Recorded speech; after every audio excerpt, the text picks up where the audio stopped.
for the Wolves. They'll be followed by Ben Utley and Cade Marlowe here to start this game too. This will be a 7-inning game as game 2 of the doubleheader, and we are underway, and the first pitch of the game is a ball. 1 ball and no strikes to Danzeru. And the 1-0 towering pop fly. Right field. There to get it is Moore, and Harrison Moore makes the catch for out number 1.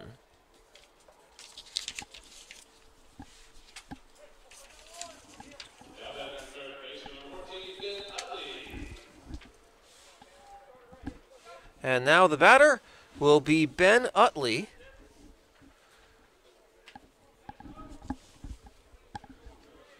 And the pitch to Utley is in there for a called strike. 0-1 to Utley.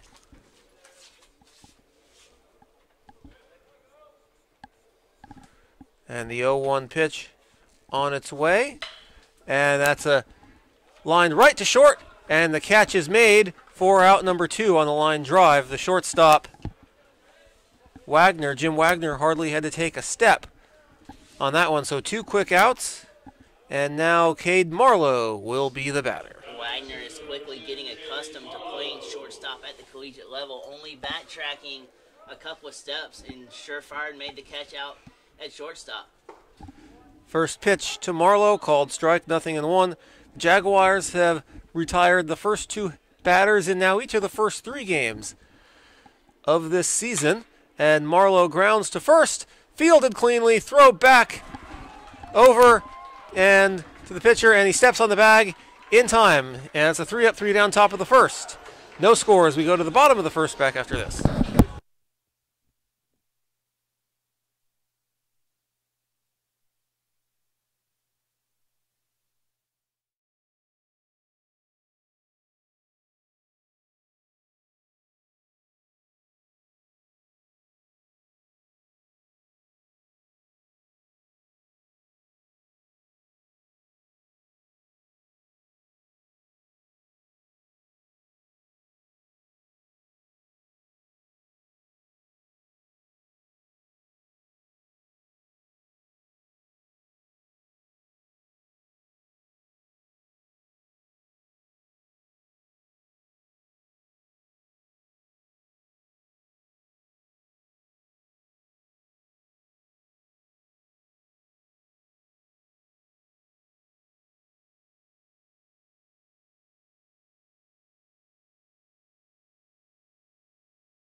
Bill Ardello. I'm Robert Ambrose alongside Blake Collins.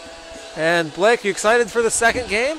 Absolutely. We're only traversing through 7 here in the second game. That is a discretion by the coaches in a non-conference type of environment. And Bill Ardello grounds that one down the right field line, and he's going to go to second as a fair ball, and a leadoff double to start the inning for Devin Bill Ardello on the first pitch he sees. Phenomenal approach, going the other way with it, not trying to obliterate the ball, just a short, quick line drive into right field. Got his hands inside the baseball, burst through it, and he is standing at second with a very promising start to the first inning for the Jags. The batter now is Mason Robertson. The shadows may come into play here, though, because you have the pitcher's mound in the sun and the batter's boxes in the shadows with shadows in between. So it may be hard to track the baseball as we move on here in the second game. Ball and no strikes on Robertson, and that's probably what Parker and Griffith are discussing, the pitcher and catcher battery mates of the Wolves. It's part of that visit. 1 ball, no strikes to Mason Robertson. And definitely seeing how they can utilize different pitches in the shadows to deceive some of the batters for the Jaguars. That second pitch popped up. That's going to go into foul territory, and going over to make the catch was Utley, but he's going to be called off by Hill. Joseph Hill, who makes the catch in foul territory for the first out. It is extremely hard to keep your weight back when your weight is full throttle on your front foot. You have to kind of keep your body, even though your weight's on your front foot, keep your weight through your hands back, and you don't have as much power through the baseball, and that's what happened right there to the Jags, popping it out to third base. Gale here with 1 out. On the top half of the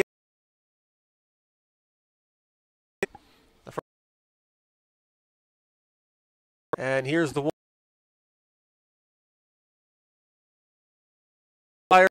first 2 hitters they faced in the first inning, but each of those times the number 3 hitter reached base, stole second, and advanced to third on a overthrow by the catcher into the outfield on the throwdown on the attempted steal. The 1-1 pitch is chopped foul, 1-2. This time, however, they're able to retire the number 3 hitter to complete the 3 up, 3 down. And that's important, as defensively the Jaguars, I talked before how the slow start and the disastrous finish cost them, even though they played well in the middle of the game. A good start defensively is a big improvement. Absolutely, especially seeing as how West Georgia's high-powered offense has just obliterated the pitching for the Jags. A great turn of events here in the third game. Let's see if they can keep that momentum going here on the offensive side, much like they did on the defensive side in the first half of the first. Right now they have the leadoff man of the inning on second after a first pitch double to start the inning. 1 out, and now full count to Bakari Gale as he looks at ball 3 on the 2-2 pitch.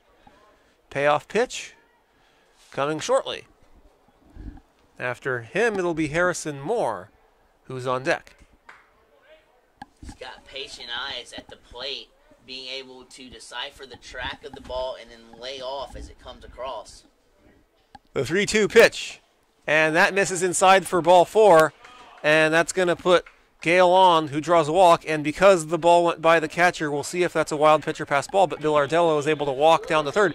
And that came close to hitting Gale, and that's huge because it barely missed him, and because it missed him, that allowed Bill Ardello to be able to advance. Otherwise, it would have been a dead ball. It's the difference between a fly ball scoring a run and a single scoring a run if Biardello was at second.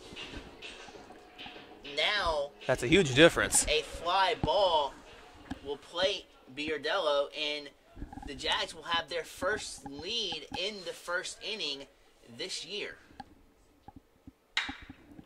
And you are correct, Blake. They will, as Moore hits that one down the left field line. And to third goes Gale. On his way to second is Moore, and scoring is Bill Ardello. A couple of things here. Moore had his mind made up that he was going to jump on anything inside, fastball inside, lights it up, sends a laser past third, and then the Wolves made a mistake not hitting the cutoff man and bringing the shortstop in to cut that off to keep Bakari at second. The batter now is Zach Goebel, batting for the first time in 2018, and we have an early mound visit with the early trouble that the Wolves are facing. Breen is taking a break from shortstop here in game number 2. It is Joseph Hill residing at shortstop.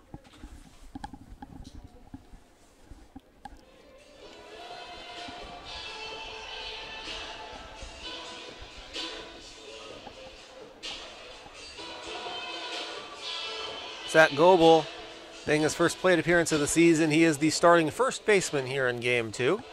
And His first plate appearance will present a huge RBI opportunity with runners in scoring position and only one out. It'll be interesting to see how he does at the plate, if he can create more consistent contact than Hobbs has in the first two games. Hobbs has gone down swinging at least two times this year, if not more, at the plate, and the consistency is what the Jags are looking for out of first base, and here's Goebel's chance. And the 1-0 pitch is chopped foul, 1 ball and 1 strike. He had a pinch hit appearance for Hobbs in the last game. Bases are wild, 1 ball, 1 strike. 1 out with runners here at the corners. On deck, we have Carrington Evans for the Jags. The 1-1 pitch. Swung on, grounded to short. Nice hop. And the throw across the diamond by Hill is in time for the out. But the runners advance, and that means that Gale has scored, and it's 2-0. And Moore advances to third on the play with 2 outs. And now Carrington Evans is the batter. Phenomenal job by Goebel in going the opposite direction to get that run home.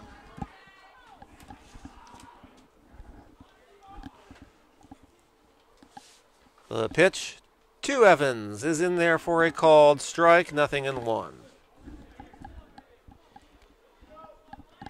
When it's straddling the outside corner like that, it's a tough decision whether to go after the ball or swing at it, and that caught Carrington Evans in a pickle right there mentally, and he decided to lay off. He got burned for it with a strike call, though. Nevertheless, it never exactly hurts to take the first pitch and be able to make the pitcher work a little bit more and throw an extra pitch or two. The 0-1 pitch. That is inside for a ball. 1-1.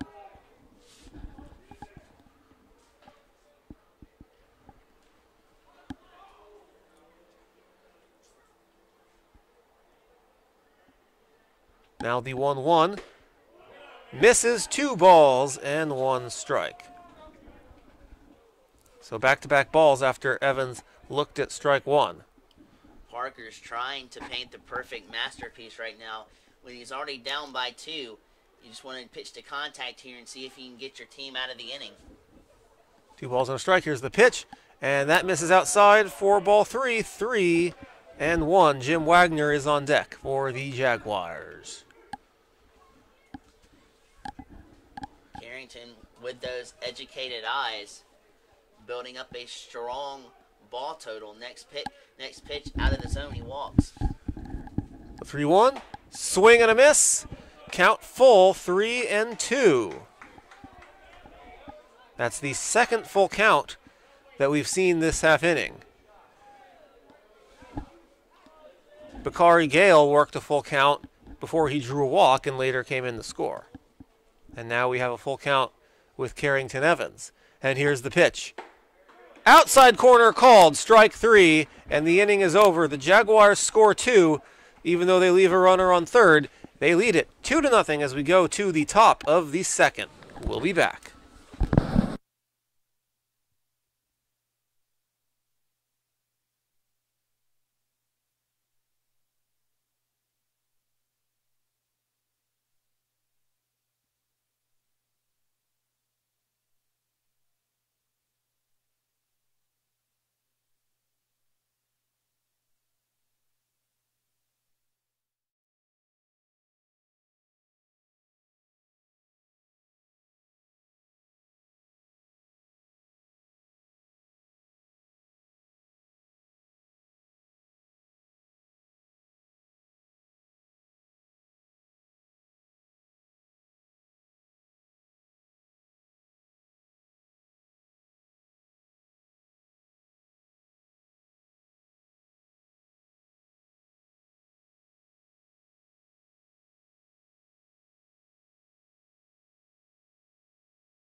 Price Peters will lead things off for the West Georgia Wolves.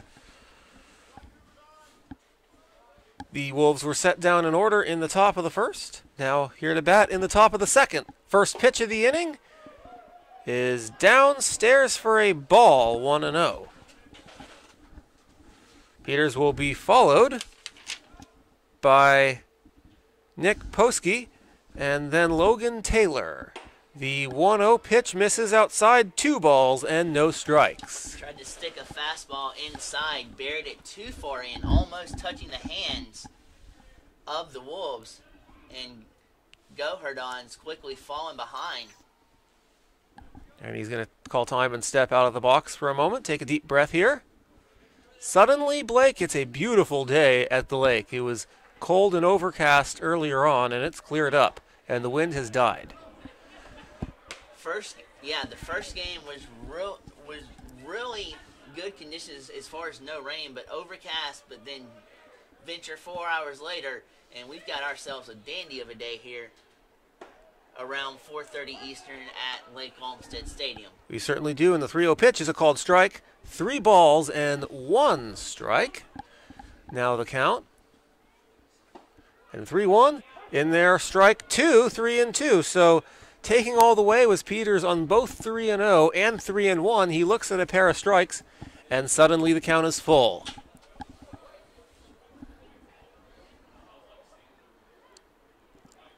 The 3-2. Checked his swing. Did he go? He did not on the pitch that missed upstairs, and Peters draws a walk. First base runner of the game for the Wolves.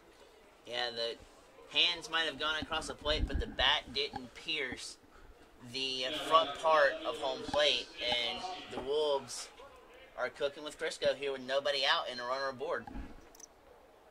And that brings up Nick Poski, starting left fielder today for the Wolves. Will be followed by Logan Taylor, who waits on deck. Here's the pitch from the lefty Gilberton, and it's in there for a called strike, 0-1.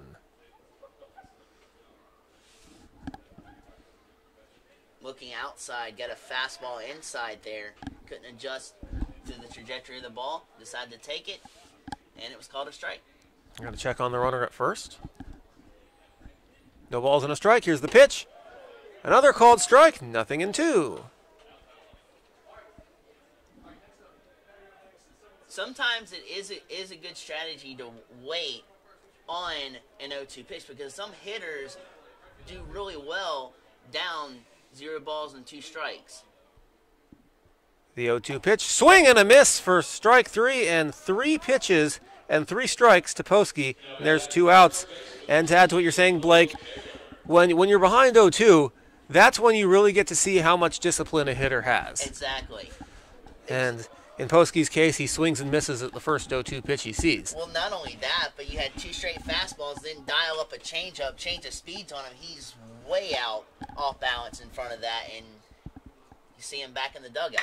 And Taylor swings at the first pitch, and Logan Taylor hits a ground ball single through the hole on the left side. That's going to advance Peters to second, and it's 2 on with only 1 out in the second. And that's going to bring up Joe Hill. Shortstop Joseph Hill making his Wolves collegiate debut here in this one. In his first collegiate at bat here with 2 on and 1 out in the second.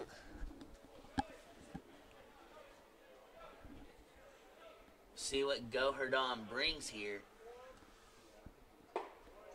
And the pitch to Hill is a called strike, 0-1. Starting him off with a slider, changing it up. He started the first 2 batters with a fastball, changing it up now, starting him with a slider. Pays off big dividends for Gohardon. No balls and a strike. Here's the pitch. And it misses downstairs for a ball, 1-1.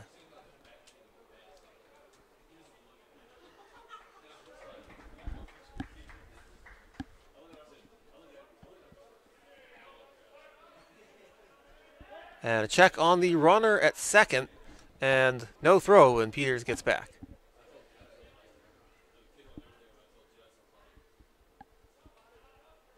And the pitch misses 2 balls and a strike.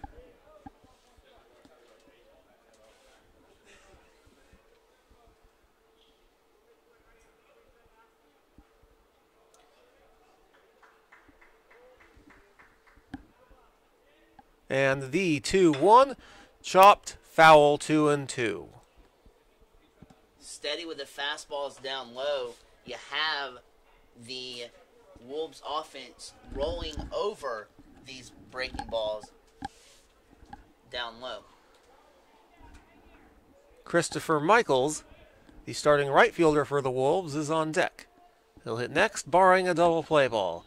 The 2-2 pitch on its way upstairs, ball 3. It's going to go to the backstop, and the runners advance to second and third.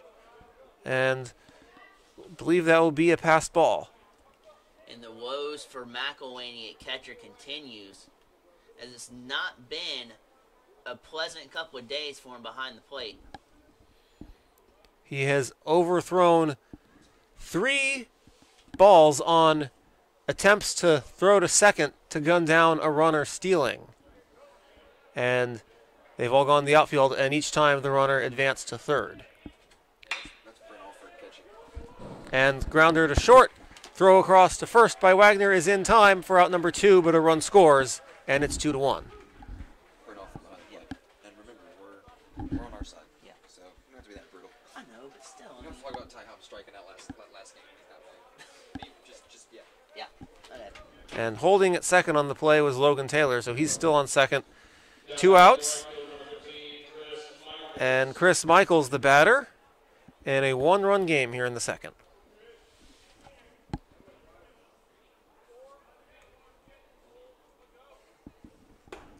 First pitch he sees is a ball, 1-0. So McElwaney is taking a breather this game, and you've got the catcher Brent Alford back at the dish behind the plate in his first appearance this year. And the 1-0 pitch misses upstairs, 2 balls and no strikes. On deck is Lane Griffith, the starting catcher here in Game 2 for the Wolves. Michael's trying to extend the inning for Griffith. The 2-0. Pitch on its way. Lined into left field, a base hit. Around third comes Taylor. He's going to score easily on the RBI single by Michaels, and we're tied at 2. Great piece of hitting. Extending the hips, wrapping the bat around the ball, and just poking it into left field.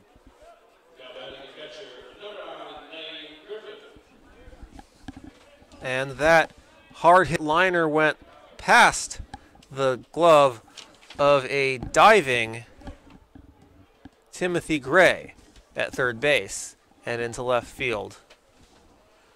For the base hit, puts the go-ahead run on at first base. The number 9 hitter now batting for the Wolves, and he looks at a ball upstairs, 1-0. For Lane Griffith, this is his first game starting this season for the Wolves as the starting catcher tonight, hitting in the 9 spot.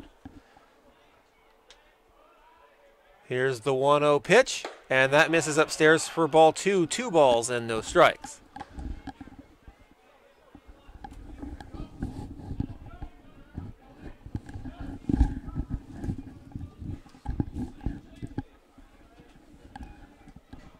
On deck is Dansrue, the number 9 hitter.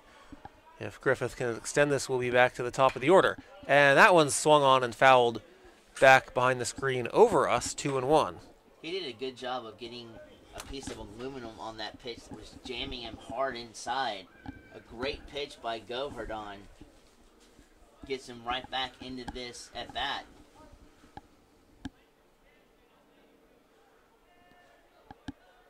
Two balls and a strike.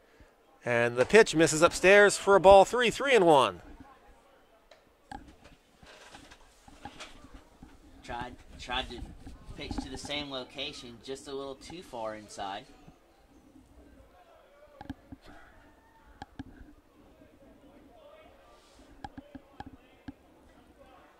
Three balls and a strike on Griffith. And here's the pitch. Swing and a miss. Nasty pitch by Gilberton, and the count is full. And expect Michaels to take off from first with the pitch.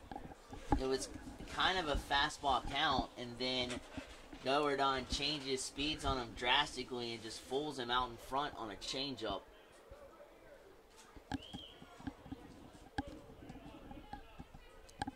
Three balls and 2 strikes. Runners going. The pitch is chopped to third, and that is just foul. That could have been trouble.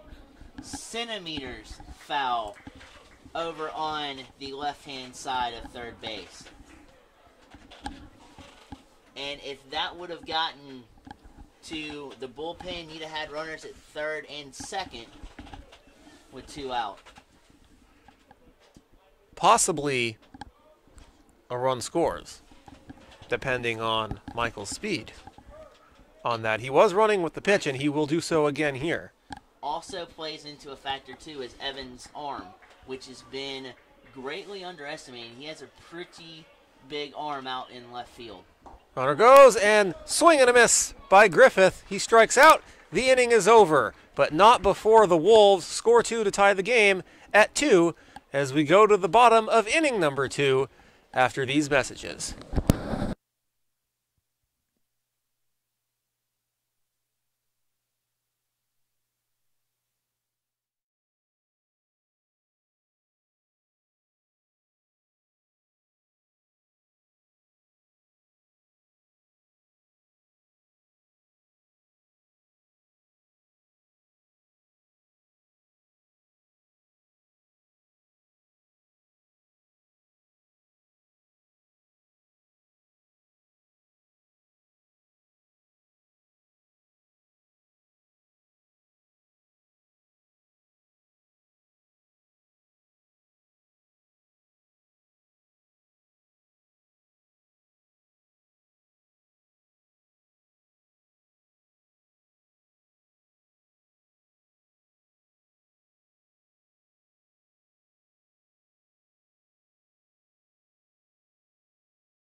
Second, bottom of inning number 2 with the game tied at 2.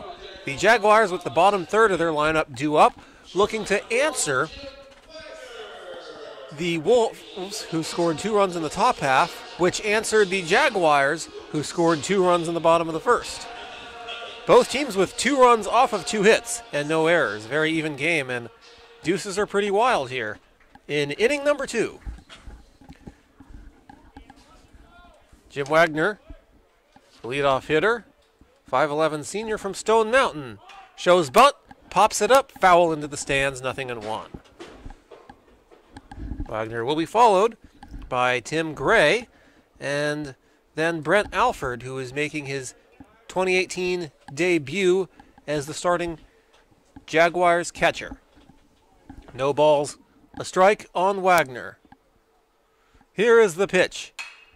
Popped up, foul territory once again, and the Wolves will run out of room as it lands in the playground area, and once again, it'll be a souvenir for a very lucky kid. And whenever a foul ball goes in there, Blake, as you know, the kids will go running for it. It is like it's like the Belmont Stakes for these kids as they're racing to try to get to those baseballs for souvenirs. The 0-2 pitch misses 1 ball and 2 strikes. 2 straight foul balls to start off the at-bat, followed by a ball, and the count 1-2. To Jim Wagner, the Jaguars starting shortstop. The 1-2 pitch swung on, chopped, foul once again.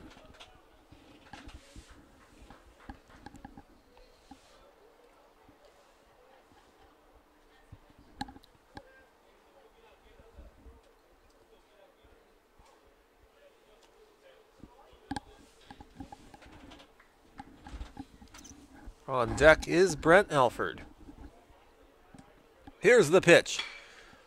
Hit in the air to deep right field, just shy of the warning track is Michaels, and he makes the catch for a loud out number 1. The experienced catcher knows how to bring his hands inside and burst through the baseball, and he did that just there, but not enough to send it to the warning track. A good piece of hitting by Alford, but just could not cinch in a base hit, and it is now 1 down here in the bottom half of the second.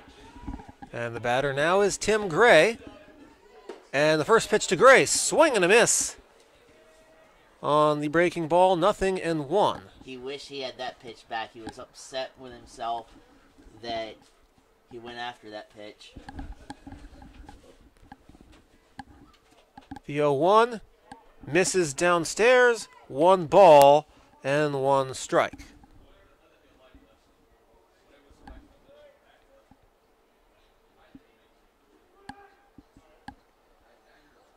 One ball, 1 strike, 1 out. Aces are wild. Here is the pitch.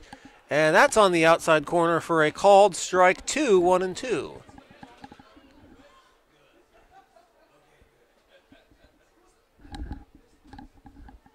Ball and 2 strikes with 1 out to Gray. Belford on deck.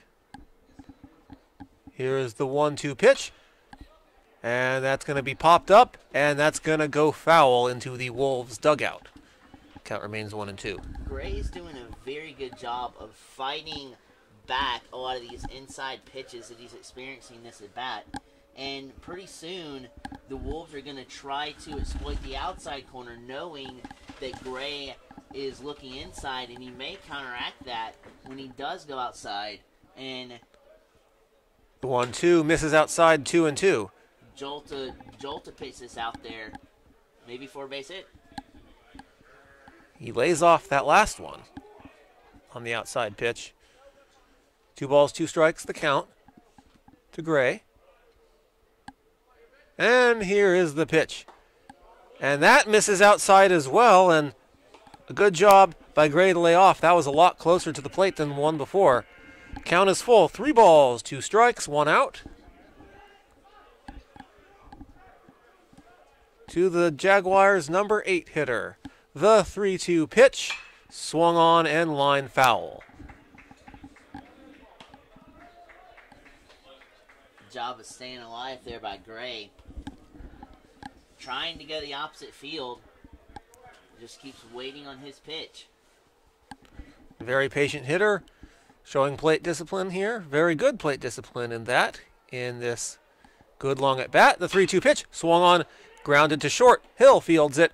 He'll throw the first, and the throw is in time for out number 2. And that's going to bring up the catcher, Brent Alford. His first at bat of the season.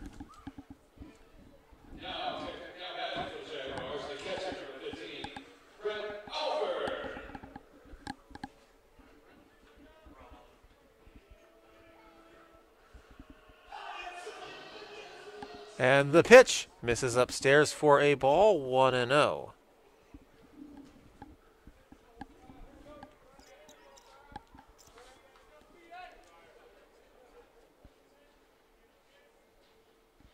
The 1-0 misses upstairs for a ball once again, 2-0. Alford with his veteran eyes, laying off some very crucial pitches here for the Wolves. And now the 2-0 pitch. Does not lay off that one, and he pops that one up. Foul territory, and that's going to go into the seats, 2-1.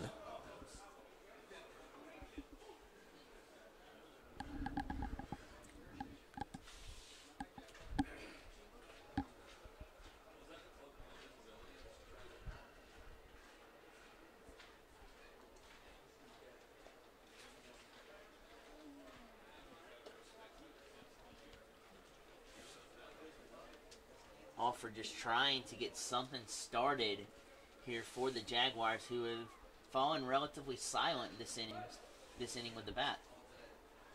And the 2-1 pitch, swing and a miss, 2-2. The last 4 Jaguars hitters, dating back to when there was 1 out in the first inning, have been retired, including the first 2 here in inning number 2. And with that said, 2 balls, 2 strikes, 2 outs. Once again, deuces are wild. And the pitch. Swung on, a foul back. Deuces will remain wild. In addition to there being 2 balls, 2 strikes, 2 outs, 2 runs in the bottom of the first, 2 in the top of the second, each team with 2 runs off 2 hits.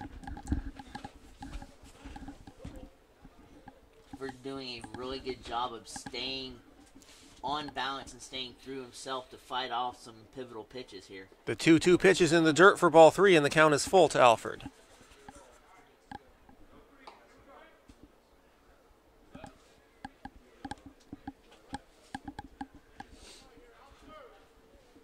And if you're Parker out on the mound, you don't want to continue to see the count blaze up to a juiced full count every batter.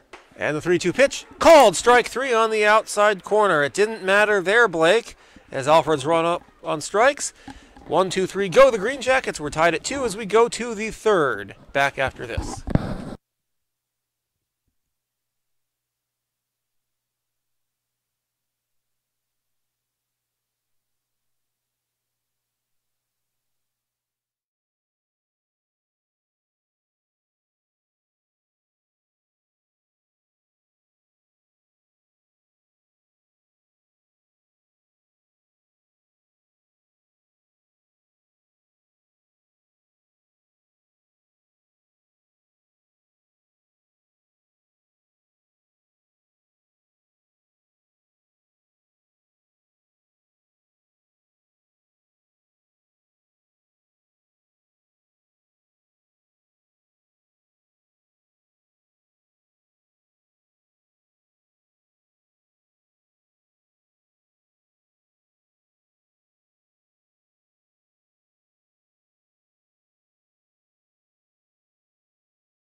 We welcome you back to Lake Olmsted Stadium, set to start the top of the third. Each team with the top of the order due up to start the third in a tied game. Each team with 2 runs off of 2 hits.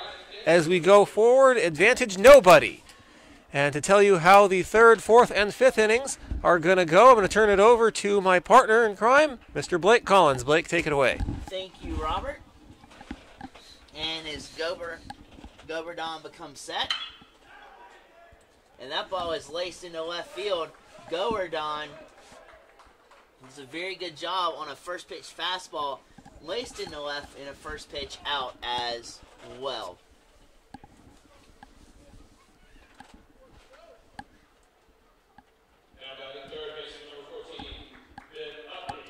Utley retreats back up to the plate, and he will be your batter to test Govardon for the second go-round.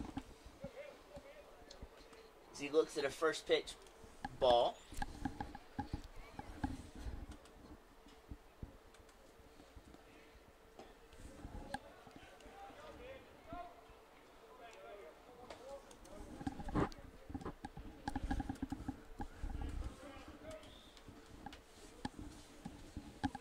Govardon settles back in, and that ball is launched sky high in the infield, and great tracking ability there by Gray, not looking down to see where it was, tracking it all the way up in the shadows into the sun to record out number 2.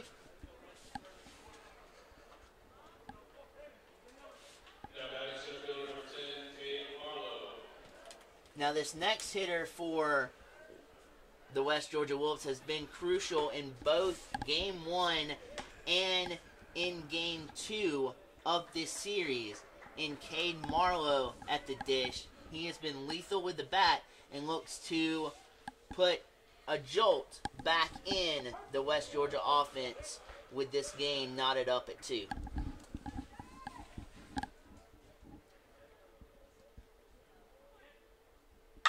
And that curveball was spanked over to first base. Goebel doesn't have to move very far as that is deemed a foul ball.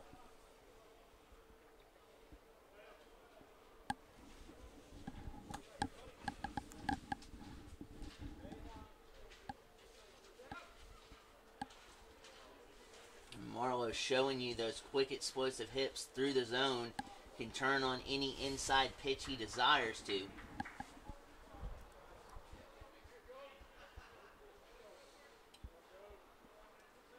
Go or done. Delivers.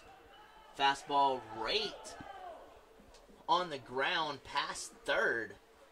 Just barely out of the reach of Gray, but it ventures in foul territory.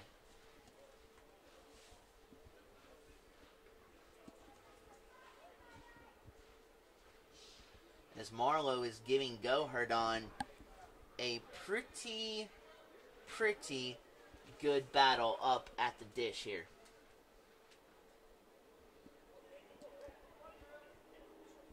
He's fouled off 2 straight pitches. And still is at a 1-ball-and-2-strike count. Tack on another ball to that. The count is now even at 2-2 on a fastball, raising up above the letters. Breaking ball makes its way to the dirt as it is a juiced count, 3 balls and 2 strikes. And that ball is just scolded into right field. Well foul, but great contact by Cade Marlowe.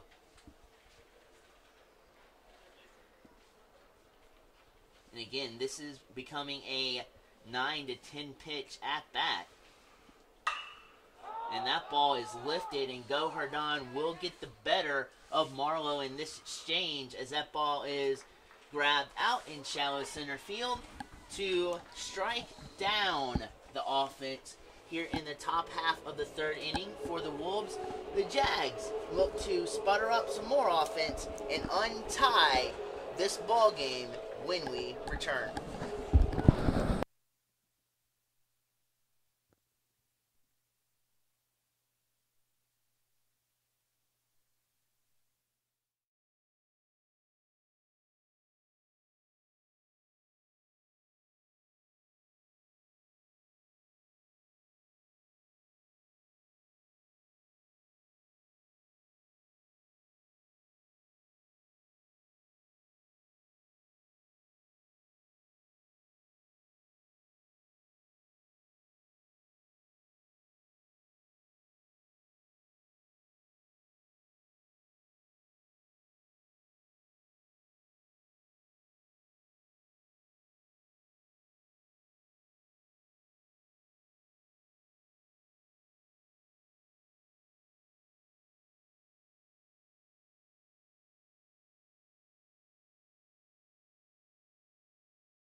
Villadero comes up to bat here in the bottom half of the 3rd inning.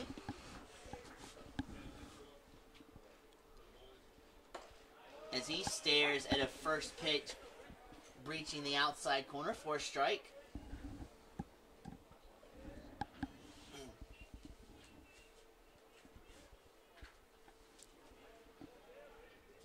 Parker settled down after a disgruntled first inning. And Villardello just lines one into right field. Phenomenal running stab by the Wolves coming at the hands of Chris Michaels. And Robertson now for the Jags looks to spark up the offense once more and try to navigate and break away from this deadlocked affair at 2 runs apiece.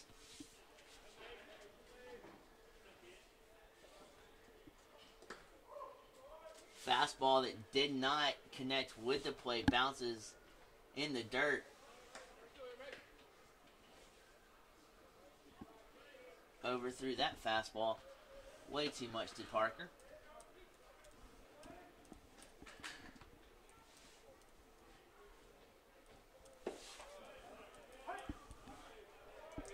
Slide piece finds the lower half of the strike zone where Robertson was looking for something up to elevate, did not get what he wanted. Parker again. High fastball this time. Quick hands Robertson has, but cannot catch up to that fastball. Instead fouls it off.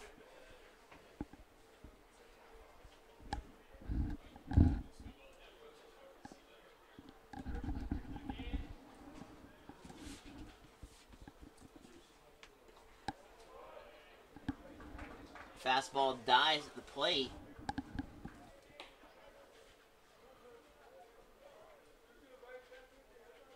For a 2-1 count.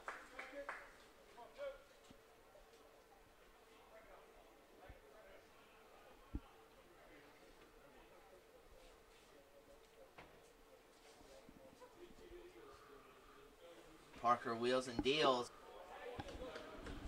Slider cuts too far inside to Robertson. And you don't want to see full counts if you're a pitcher very often. Robertson finds himself in one right now as a hitter going up against Parker. And that ball is crushed on a bouncer to shortstop. Fire throw.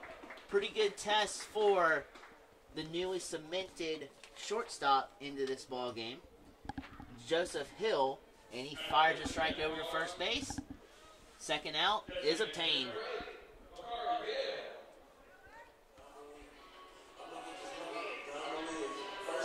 And Bakari Gale walks with a bat in his hand to the dish.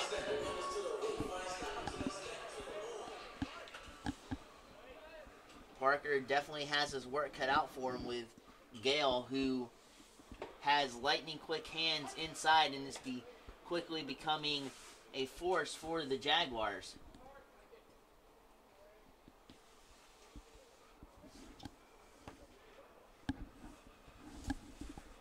Parker unleashes a fastball up that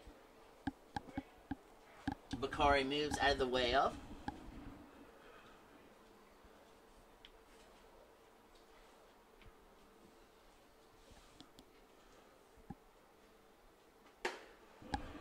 Slicing his way through the order is Parker with that fastball to Bakari Gale.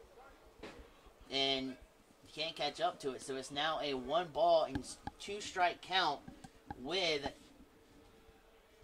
2 already in the dugout for the Jaguars on their last leg in terms of outs this half inning.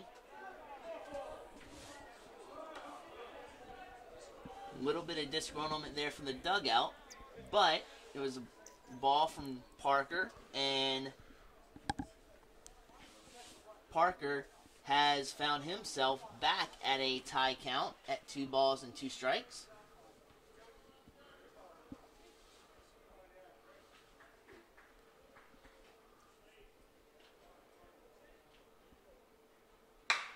And that ball is tapped over to third base in foul territory.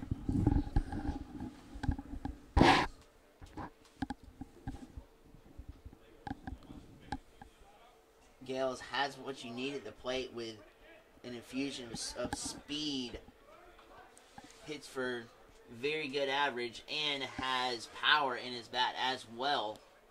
Be a good candidate to get on base in any situation. Wants to jumpstart the Jags offense here, and that ball is lifted foul out toward the parking lot area.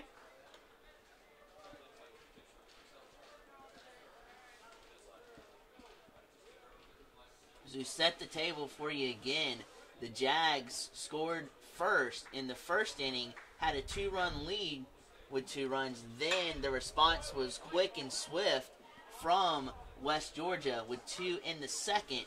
And now, here in the bottom half of the third inning, Bakari Gale stands at a deadlock count with 2 balls, 2 strikes, and also 2 outs on the board. He swings right through a diving changeup there, and just as quick as the Jaguars came up, the West Georgia Wolves quickly shut them down.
Bryce Peters gets a break from his catching duties, but he is slotted in as a designated hitter, stands in at the dish, and Gohardon greets him with a first pitch fastball that graces the outside corner.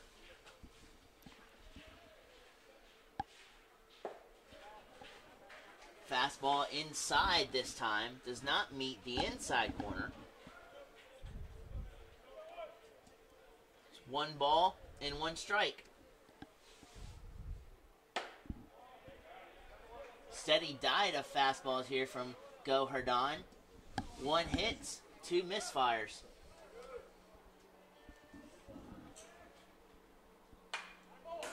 Another one gets ripped foul back our way off the top of the backstop.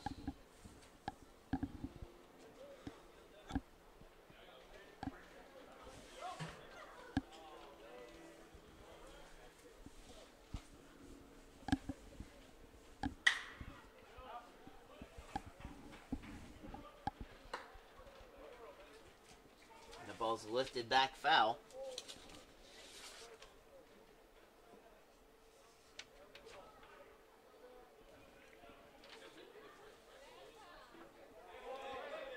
And Peters did not realize how far that breaking pitch was going to die down before it got to the plate. Catches him on his front foot and checks his swing, but he goes down. And Nick Posky now back to the plate.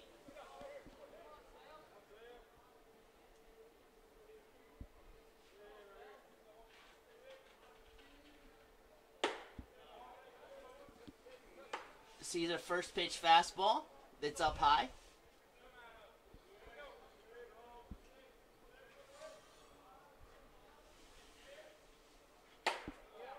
Again, lower this time up in the zone, but still cannot find the strike zone on a high fastball.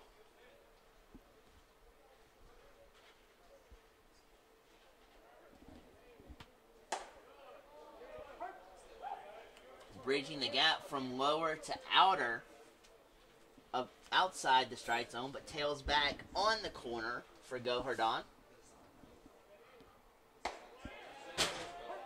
Slide piece with a little bit of bite to it slides back over the center of the plate. Full count, 2 balls and 2 strikes.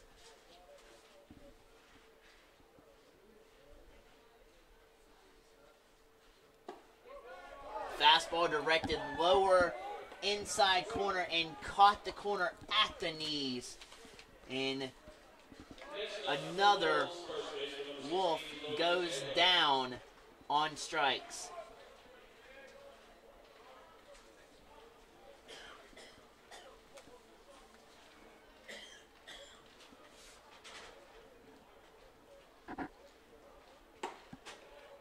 And a slider that tails to the outside corner.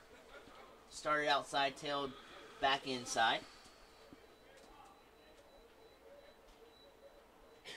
Gordon follows through again with a fastball inside.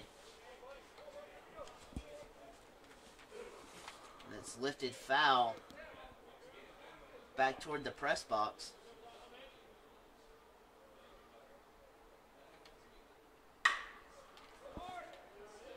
Gray has a shot here, fires over to third base, low throw, and the error will cost Gray 90 feet.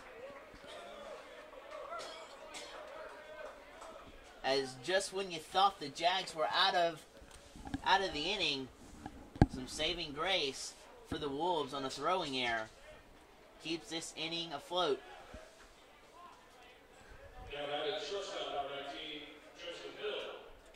And it gives way to a newly cemented shortstop, Joseph Hill, with a chance to tack on a run.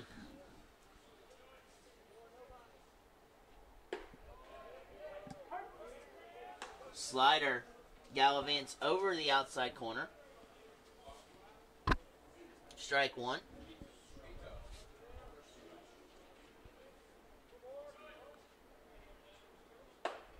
Gordon that time does not follow his usual philosophy with a fastball inside. Instead, he picks to go outside, and it connects with the glove but outside of the strike zone.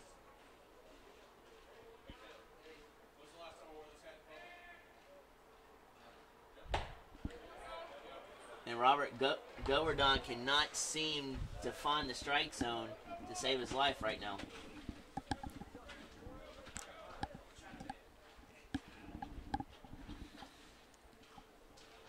Got a runner on second for the Wolves.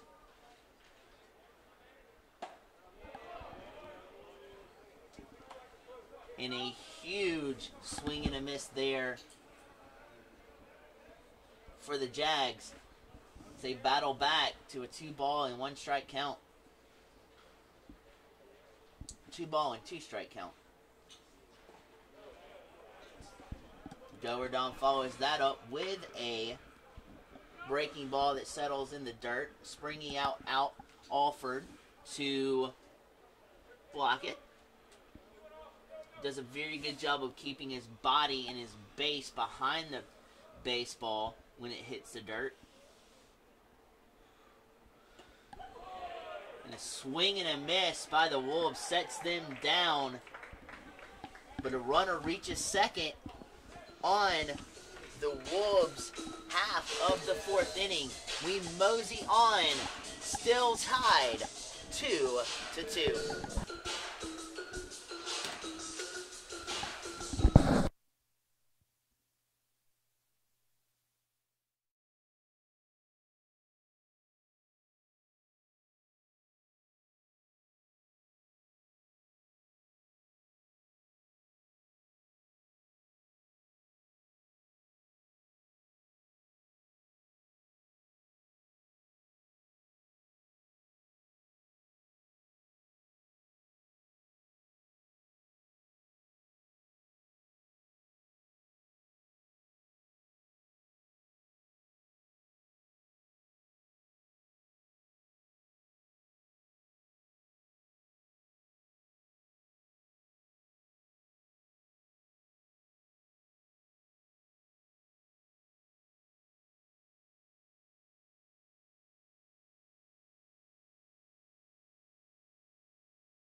right fielder, Harrison Moore, gets to take another shot at Parker, who's back on the mound for the Wolves. First base, he checks his swing. Bat did not traverse over the plate, as it is a 1-ball-and-0 strike affair.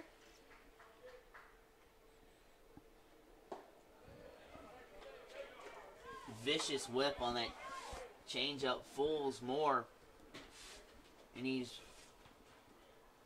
right back tied up at a ball and a strike.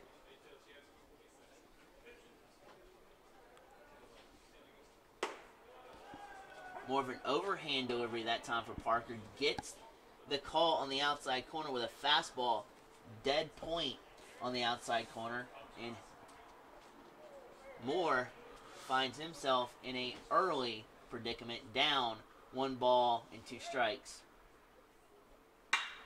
And that ball shot over to second base. Nice play for the Wolves on that particular exchange, led by Dan Farrow at second.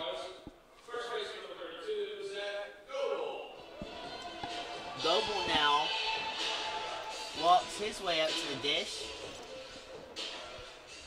The Jags are having a little bit more difficulty with Parker the second time through the order. Goebel doesn't waste much time there, just laces one into center field, and Goebel has his first hit of the game.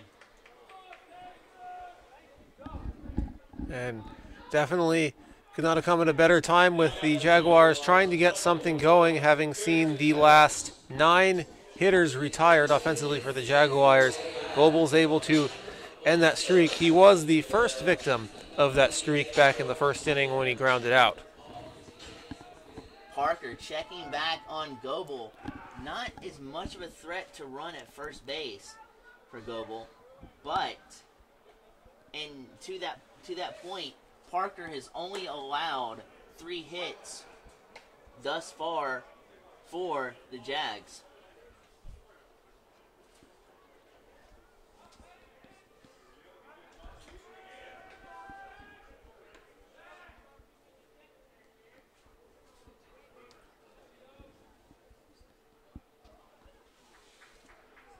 Parker now settles back in as the Wolves starting pitcher, and that ball skied into right field.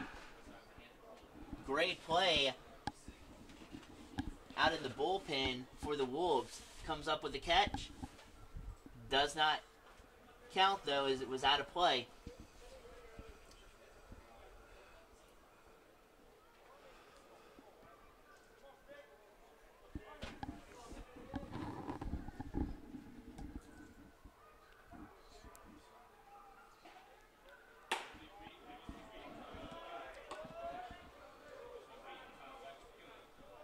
Moore looks at his first ball.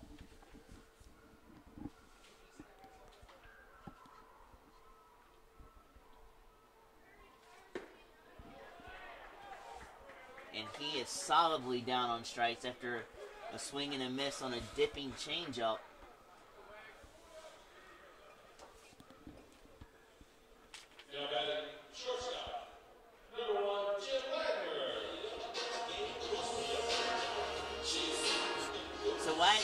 Comes up to the dish with a possibility to extend this inning for the Jags. He's hitting in the 7-hole today. Again, another check on Goebel, making sure his lead does not extend 3 steps off of first base.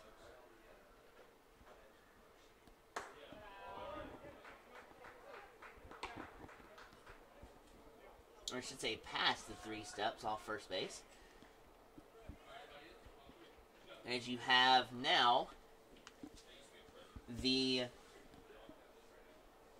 first ball on the board. And Parker winds up again and delivers a fastball gearing inside, but just veers too far inside.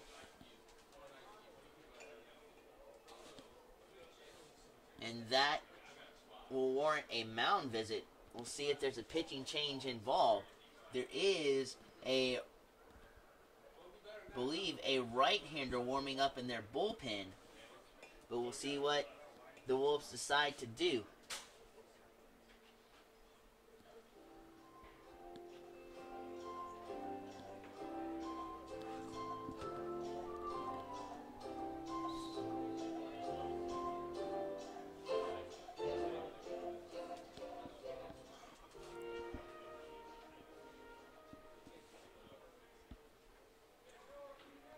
They're going to stay with the steady hand in Parker, at least for the moment.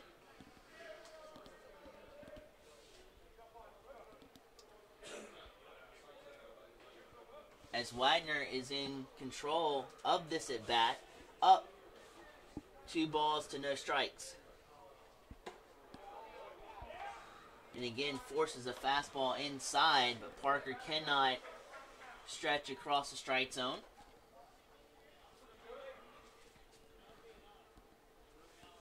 So Wagner, if he chooses to, can let a pitch go as he has 3 strikes to work with, and that he does. Paints the outside corner for the first strike of the at-bat.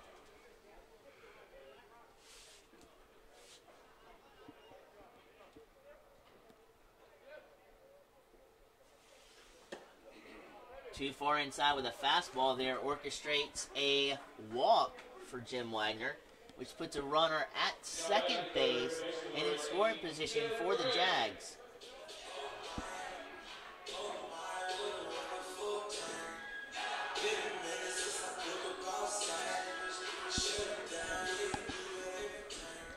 And that allows the chance to stretch across this run, affording Timothy Gray the opportunity to do just that.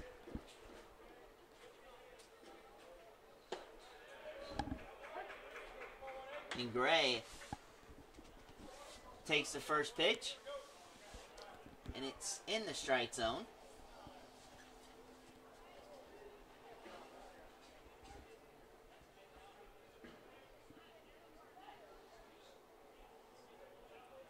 Parker now sets back up, delivers a ball low in the strike zone, but it gets past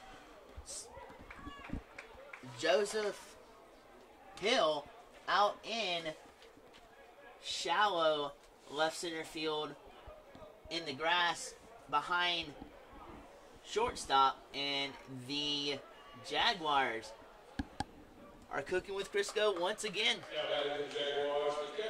With the bases loaded, and the experience of Brent Alford will pay off here dearly for the Jags, being able to be patient on pitches unless he gets a pitch he wants. And he does just that and grounds to third base. A phenomenal pick by the Wolves' third baseman, and it gets them out of a surefire jam here in the bottom half of the 4th inning. As we roll on into the 5th inning, the score is all knotted up at 2 apiece.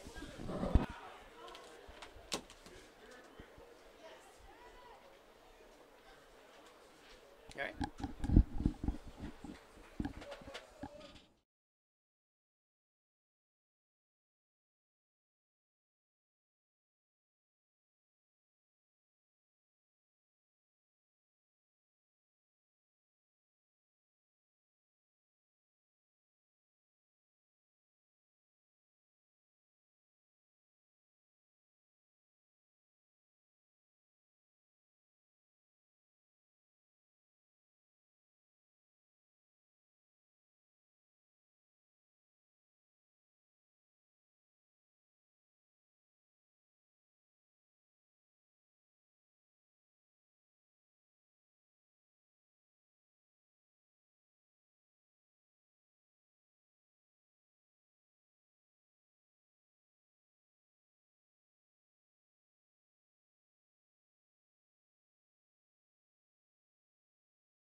Chris Michael stands in for the Wolves, and head coach of the Jags, Chris Howell, elects to implement a new third baseman in the form of Trent Maddox, who is now in the game, occupying the hot corner. As that ball is skied, he got all aluminum under that ball and offered great visibility there tracking that ball and makes the grab.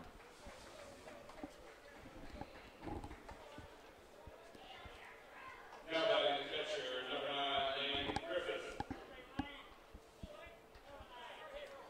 And Griffith stands in, continuing to try to test Goerdon. These last few innings, though, Goerdon has gotten the better of this staunch Wolves lineup.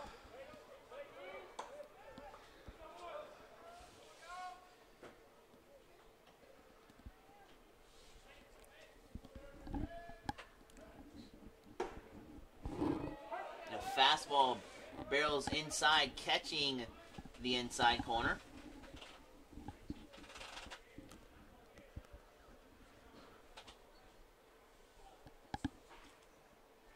The location's locked in, and it's a fastball location heart and center of the plate that the Wolves were late on.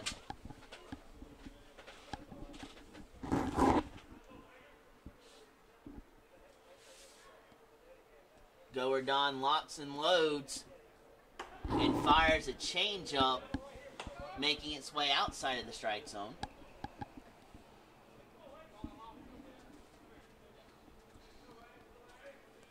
It's a 2 ball and 2 strikes. And he fires his next pitch. Fastball inches out of the strike zone up high.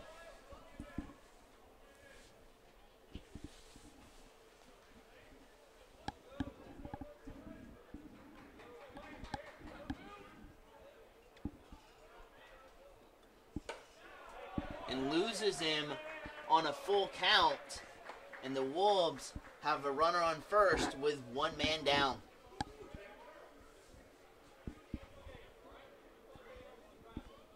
Now batting for the Wolves, second baseman, number 4, Brian Dansereau. The speedy and crafty Brian Dansereau up at the dish.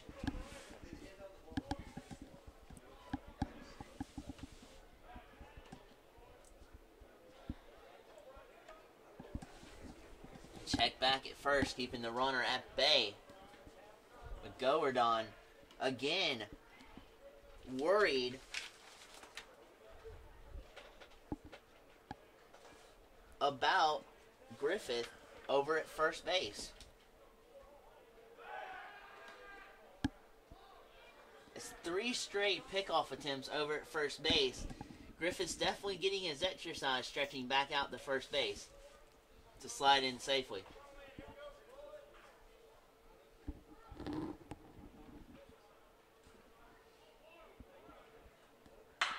And that ball is whacked out to second base. 4-6 on the fielder's choice, but cannot follow through on the double play with the speedy Dansereau running to first base.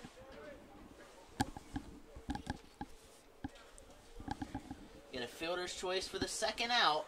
And let's see. Maybe a pinch hitter going over strategy. Definitely slowing the pace down for Goerdon.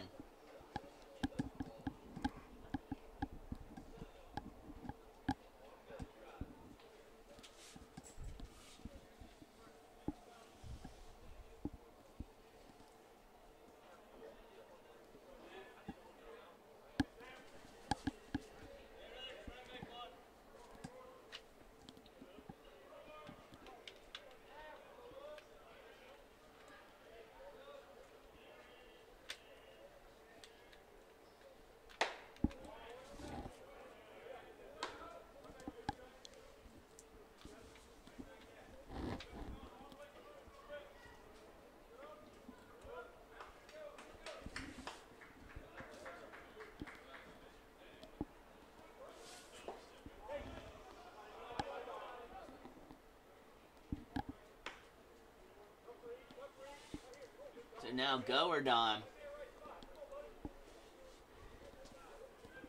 Scraping back down in a hole. 2 balls and no strikes.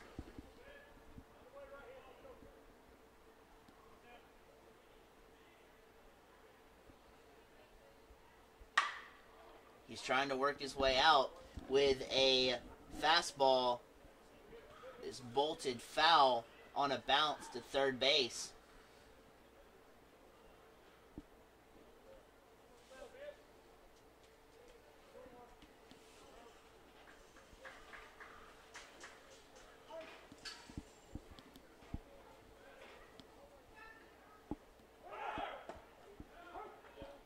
Throw down to second, cannot peg out the speedy Dansveru.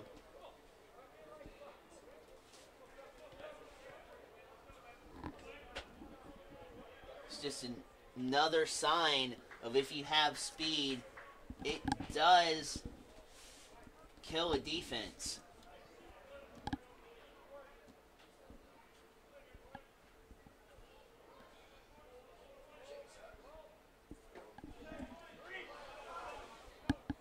Breaking pitch down low, had Alford springing out to block it.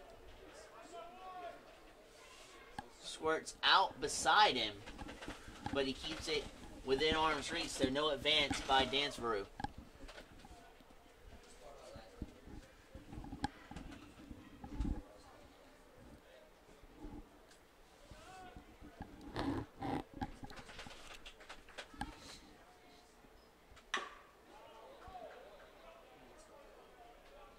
Fouled off his foot at the plate.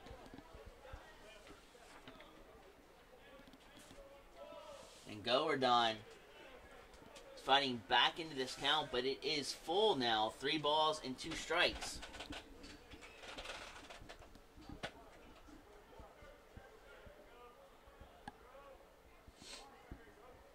There's also 2 men that were up at the plate sent back packing to the dugout with 2 outs, and that ball has a jolt in it into right field, more back, and secures the 3rd out in the top half of the 5th inning. As we continue on to the bottom half of the 5th inning, the Jags are in good shape, but let's see if they can break this tie.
So with the pressure surmounting on Parker last inning, although he got out of it, the Wolves have made the decision to go with a new pitcher in C.J. Faroff.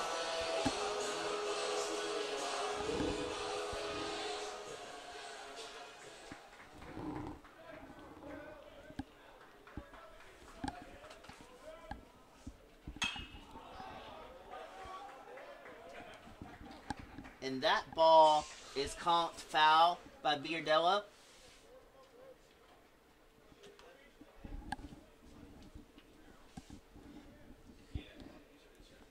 Very aggressive on the first pitch. Let's see what he does with the second pitch.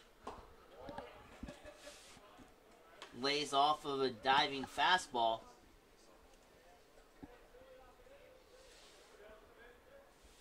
One ball and one strike. The righty fair off, wheels and deals. This time, changes speeds just slightly. Catches Beardello off guard, and he swings through the pitch, and it is now a 2-strike to 1 ball count.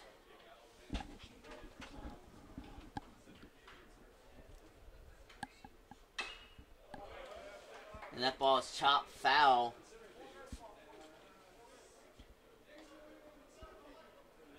Back to the Jaguars dugout.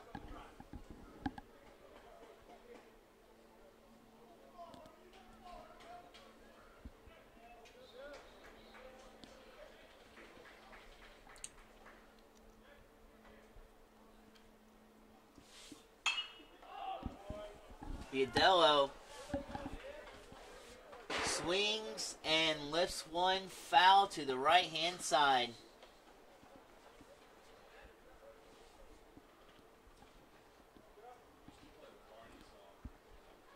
Sferoff wishes that Beardello would just swing through the pitches, but Beardello has other plans and is going to fight to stay alive in this at-bat.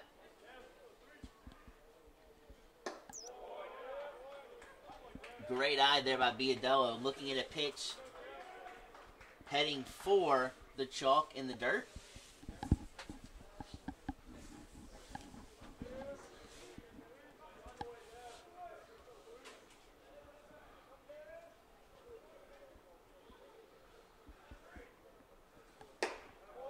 Fastball again, too far outside and sinking.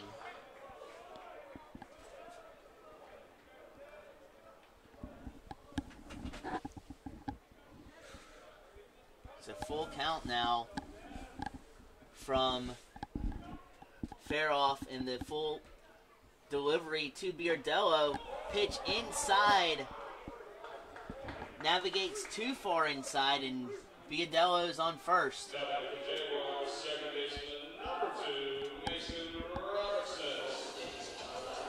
Mason Robertson now looking to wheel damage to the Wolves to try to break up this deadlocking score at 2 runs for each team.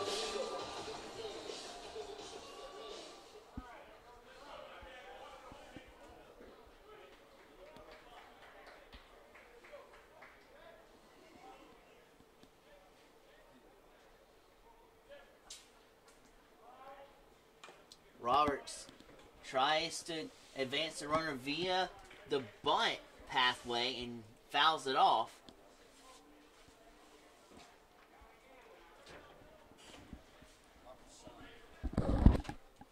Robert's son? Okay. Okay.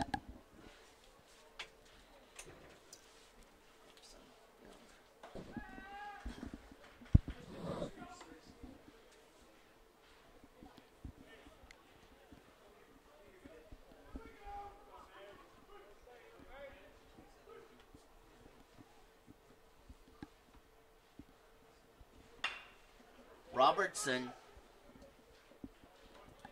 bunts it, advances the runner to second. Very good job there by Robertson.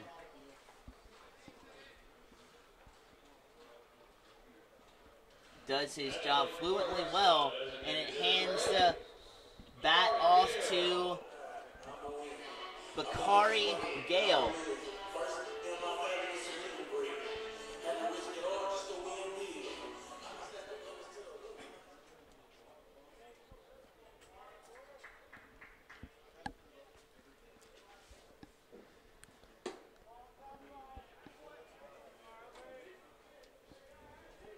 Stifles that fastball.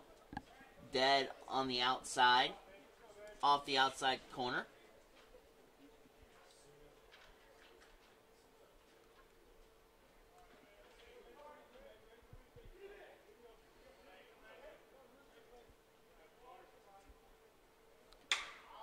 And that ball's ripped, but he got under it just a little bit.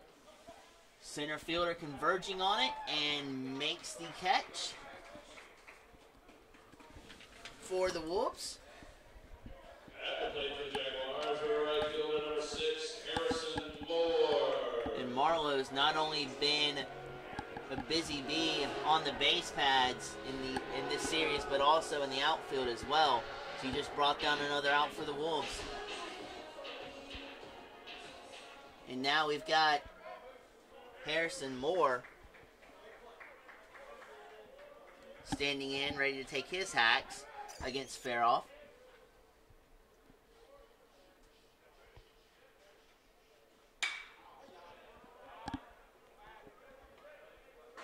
And that ball is scolded off to the right. Foul. Jaguars looking for a big clutch hit here with the game tied and the go-ahead run on second and 2 outs. It's up to Moore here to deliver.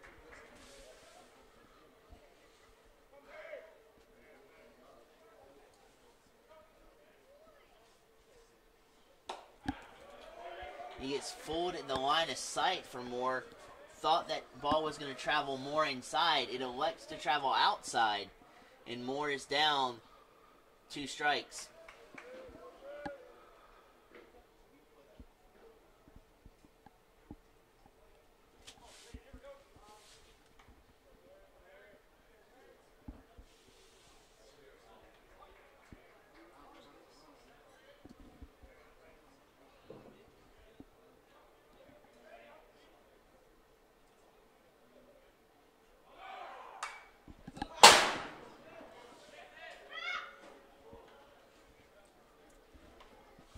That one came right back almost to where we were. Absolutely. You got this hanging trussel here overhead that saved the press box back here.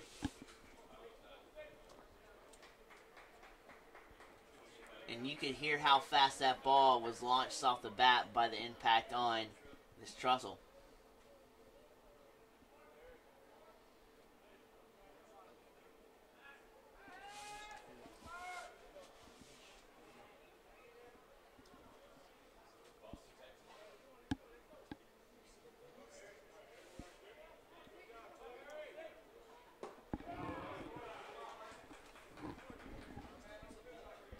Breaking ball in the dirt by Faroff.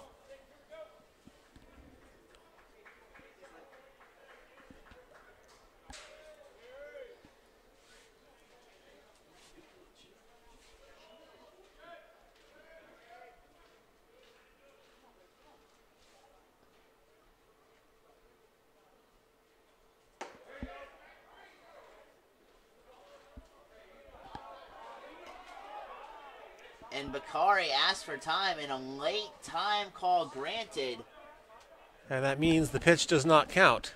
by the umpire. It was going to be strike 3 right down the pipe, but called just before the pitch was delivered.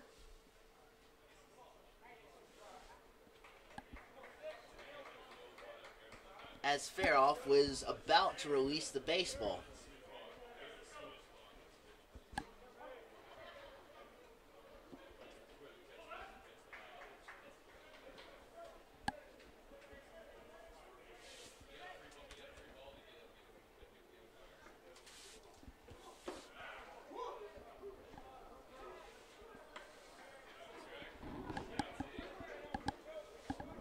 Again, Faroff not on target with that particular pitch, and now it's deuces wild across the board with 2 strikes, 2 balls, and 2 outs. And strike 3 sends Bakari down on strikes off of a changeup that barrels in the dirt, but we will see you back here with the play-by-play callings of Robert Ambrose to take you the 6th and the 7th.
We welcome you back to Lake Olmsted Stadium. We are set to go in the top of the 6th inning.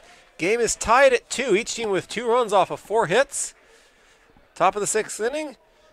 Very even, well-played game on both sides. Advantage nobody once again as we continue to play on here in the 6th. Cade Marlowe will lead it off for the West Georgia Wolves. He's 0 for 2 on the day, a flyout and a ground out. And he looks at a called strike 1, 0-1. Marlowe will be followed by Price Peters and then Nick Poski. The 3-4-5 hitters due up. If any of them reach, it'll be Logan Taylor. 0-1 pitch, swing and a miss, 0-2 on Marlowe. Lights have gone on here as it has started to gradually get dark at Lake Olmsted Stadium. A cold but beautiful night in Augusta, Georgia. The 0-2 pitch, outside and in the dirt. 1 ball and 2 strikes.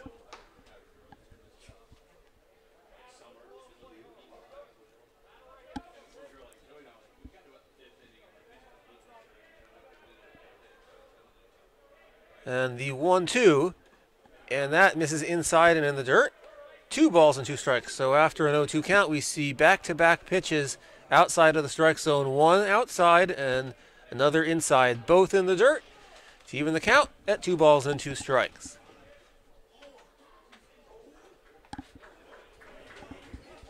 Peters, who's on deck, is 0 for 1 with a walk, a strikeout, and a run scored in this game.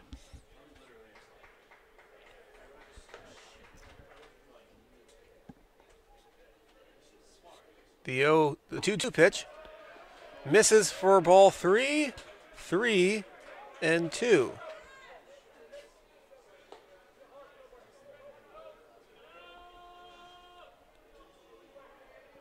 Count is full. Here's the payoff pitch. Swung on. That's chopped down the third base line. That's going to go foul. We'll do it again. Once again, the count is full. It was 0-2 not too long ago. Now full count. And pretty soon we're going to have the 7th pitch of the at-bat upcoming soon. This is game 2 of a doubleheader and the 3rd and final game of a 3-game series to open the 2018 season here between the Augusta Jaguars and the visiting West Georgia Wolves. The 3-2 pitch misses inside. After it was 0-2, Marlowe successfully works a walk. And the leadoff man is on to begin the 6th inning. The Jaguars scored a pair of runs in the bottom of the 1st. The Wolves answered with a pair of runs in the top of the 2nd. We are now in the top of the 6th. Since those 2 runs in the top of the 2nd were scored by the Wolves, there has not been any scoring. And a check on the runner at first. Marlowe, leadoff man from the 6th inning, is on. Nobody out here in the inning. Price Peters is the batter. On deck is Nick Poski, and another check on the runner, and Marlowe is able to get back. That is at least the 2nd time you've seen Govardon use multiple throws over to first base. Does that here, and he has not thrown a pitch to Peters yet, and he does so again, and Marlowe gets back. The 3rd time this at bat with Peters, who still has not seen a pitch. The count is 0-0. The bullpen is busy for the Jaguars. Gilberton has pitched the entire game. So far, 2 runs off of 2 hits he has given up. And snap throw the first after a ball in the dirt. And once again, Marlowe gets back. 1 ball, no strikes on Peters. The Jaguars are very paranoid about the Wolves center fielder on the bases. Both Gilberton and Alford, the catcher, are worried about him. A ball and no strikes to Peters, and another throw over the first, and once again Marlowe gets back. Yeah, Marlowe did not have enough room to advance on the block by Alford there. And the 1-0 snap throw again. The pitch was a strike, so the count is even at 1-1, and once again Marlowe gets back on the 2nd snap throw in this at-bat to Peters, who has only seen a pair of pitches. You wonder, though, if Govardhan's concentration is not failing with the batter at the plate, and he's just going to try to lay one in there. Looking like he's not, but that's always a caution when you have numerous throws over to first base, as the concentration's more on the runner instead of the batter. And that instance, Blake, results in a ball outside. 2 balls and 1 strike is now the count on Peters. And now here's the pitch. He shows bunt, and he gets it down. Gilberton fields it perfectly and throws it over to first in time to retire Peters. But it is a productive out for the Wolves, as Marlowe will advance to second. Govardhan had an opportunity to fire to second base to get the lead runner, but chose a safe choice in firing to first base to garner a sure first out. But he had the opportunity to get the runner at second, but just chose to go to first. So runner on second, 1 out. The runner on second represents the go-ahead run here in the top of the 6th in what is a scheduled 7-inning game. First base is open, and the pitch to Nick Poski misses outside for a ball. 1 ball and no strikes. On deck is Logan Taylor, who is 1 for 2 on tonight with a single, and he also reached on a 2-base error earlier on. The 1-0 is popped up right field, going over near the foul line, and making the catch is Moore, and tagging at second and sliding safely into third is Marlowe. So a sacrifice fly advances Marlowe to third with 2 outs, and that will bring up Logan Taylor.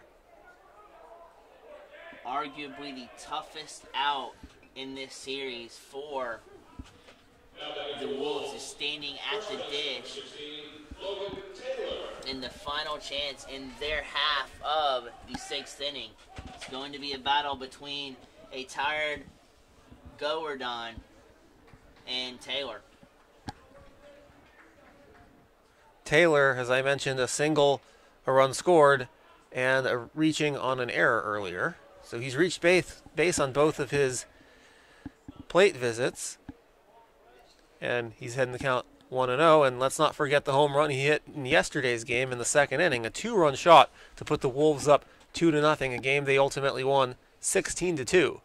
I recall that was the initial 2-run shock factor that scored the first 2 runs of the game for the Wolves in that affair last night. Now the count is a ball and a strike here to Taylor here in the 6th. Once again, first base is open with 2 outs. The 1-1 in the dirt for ball 2, 2-1.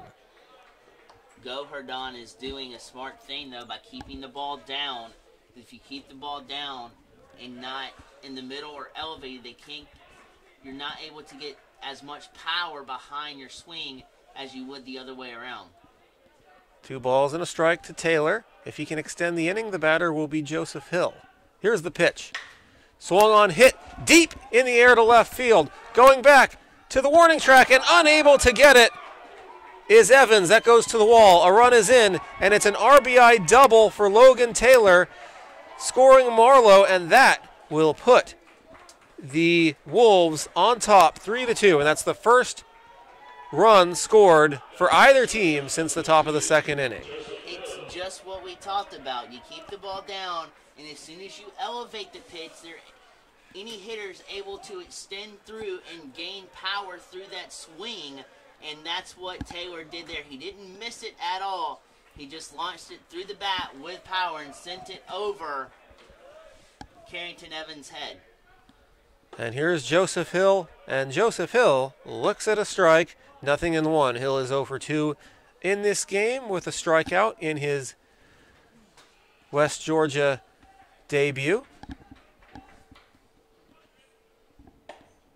And the 0-1 pitch is swung on and missed for strike 2, 0-2. Joseph Hill, a freshman from Ringgold, Georgia. Fastball riding in tight.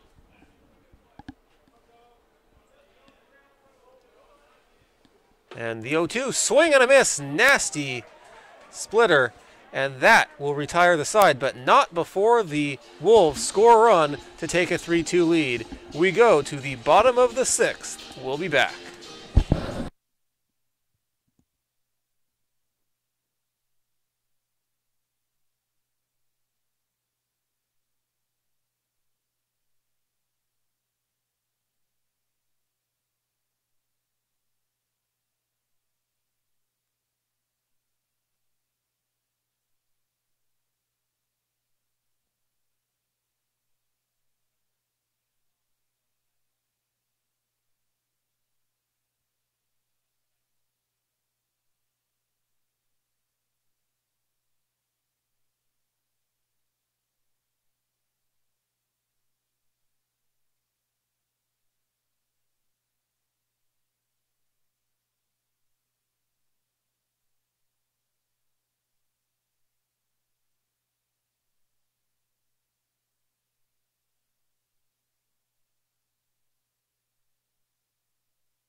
Time to welcome you back here to beautiful Lake Olmsted Stadium. Jaguars coming to bat, trailing by a run 3-2 to the West Georgia Wolves. It will be leading off Zach Goebel for the Jaguars, and he comes to the plate with the Lion King theme music. Such a classic. Goebel has a hit in his day at the plate. Let's see if he can garner a hit right here. And he looks at a called strike one, 0-1. He is 1 for 2. He has a single back in the 4th and was stranded on 3rd. He also grounded out back in the 1st. No balls and a strike to Goebel. And the pitch misses. 1 ball and 1 strike. It's followed by Carrington Evans and then Jim Wagner. That's the 5, 6, 7 hitters for the Jaguars due up. Towering pop fly. That is going into foul territory. And the catch is made by Griffith, the catcher who had just enough room on the warning track at the backstop to make the catch for out number 1. A huge first out. And that'll bring up Carrington Evans, who's 0 for 2 with a pair of strikeouts in this game, looking to make contact for the first time. Struck out looking in the 1st and swinging in the 4th. Comes to bat now with 1 out and nobody on here in the 6th. And the Jaguars trailing by a run.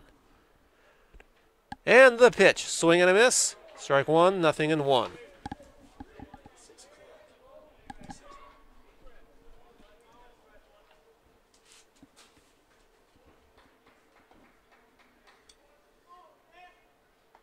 And the 0-1 misses outside, or actually that was inside.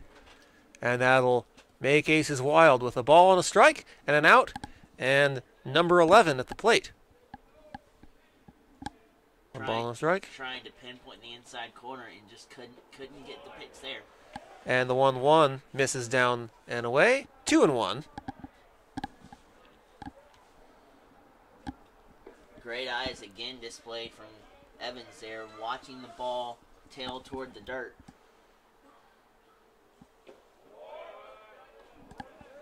And the 2-1 misses 3 balls and a strike. So you've had 2 straight balls in the dirt. I'm looking for, I believe it's still Faroff out there, to see if he can get Evans swinging on an elevated pitch. The 3-1 is fouled back. Count full. 3-2. It was higher than the previous 2 pitches, but still not elevated to a high fastball level. He gets a swing through the baseball and enough to foul it back to Evans on a fastball on the inside part of the plate. The payoff pitch is a called strike 3 on the letters, and Evans does not like the call. That's the third time he has struck out tonight, the second time looking, and he obviously thought that was ball 4 a little high, but it's right on the letters, called strike 3, and the 6th full count of the game for the Jaguars ends in a strikeout. But in this situation, though, you can't let a pitch like that linger around. You have to take your hacks at it to save the at-bat down by a run.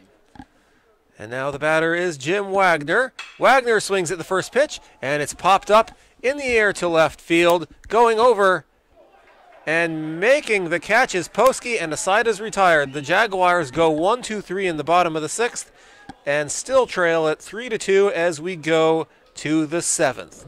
We'll be back.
We're back here at the lake, set to start the top of the 7th. And the leadoff hitter for the West Georgia Wolves is Christopher Michaels. Michaels is 1 for 2 in this game. The West Georgia Wolves with a 3-2 lead despite their top 3 hitters hitless in this game. And they have the lead. Pitch to Michaels, first pitch swinging, fouled back to the screen, and a few fans sitting in the first couple rows flinched a little bit there.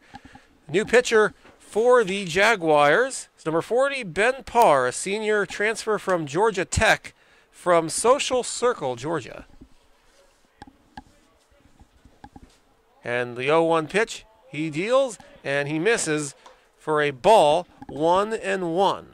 I like in his windup and his delivery that slow hesitation before bringing his arm forward to release the ball that may throw some hitters off in his plate appearance, in his pitching appearances later on in the game, but not right there. Lined into left, over the head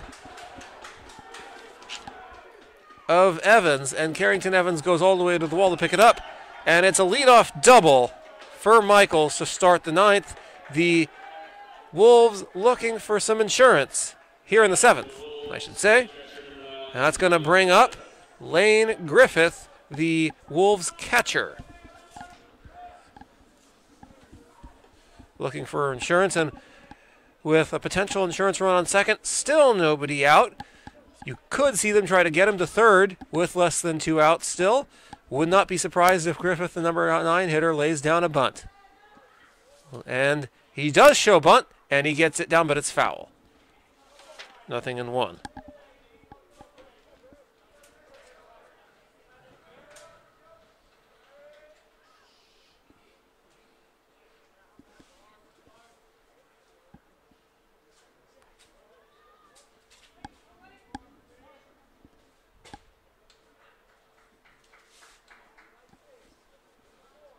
And the 0-1, he shows bunt once again, pulls back on a high fastball that misses, and that evens the count at a ball and a strike. After Griffith, we will have the top of the order for the Wolves coming up. This is a crucial double there by Michaels, laying waste to a fastball inside, not deceived by the deception of the Jaguar reliever, and he absolutely obliterated that pitch and is standing at second. And he also looks at ball 2, 2-1 after pulling back once again after showing bunt. And shows bunt again on the 2-1 and bunts it foul once again, 2-2. Well, now it changes up what you have to do at the plate. If you're Griffith, you don't want to strike out and give him an out, but you also don't want to strike out here and not take advantage of trying to move the runner over to third base. The 2-2, and that misses downstairs. Count is full, 3-2. So, despite the fact that Griffith has fouled off a pair of bunts, it has still been quite the at-bat that he has worked. Count is full.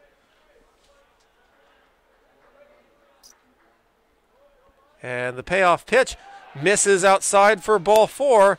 And now runners on first and second and nobody out to the top of the order in Dan Saru. And don't be surprised if you see him try to bunt the runners over either. And time is called and a little mound visit. They're going to come out and talk things over here with Parr. The bullpen is busy. Parr takes over on the mound for Gilbert Hahn, who pitched very well, gave up only 3 runs off of 3 hits in his 6 innings of work. But due to the lack of run support, he is in line for the loss. He has definitely had a phenomenal quality start, only with the second inning giving up 2, and then here they're striking here in the 7th. But a very quality start for Govardhan, and that's something to look forward to later on in the season as he makes a couple more starts to keep the scoring to a minimum like he's done here today. Well, that's a huge step forward either way if you're the Jaguars. Absolutely, especially with the pitching woes that have been ensued from the Jags' behalf the past 2 games.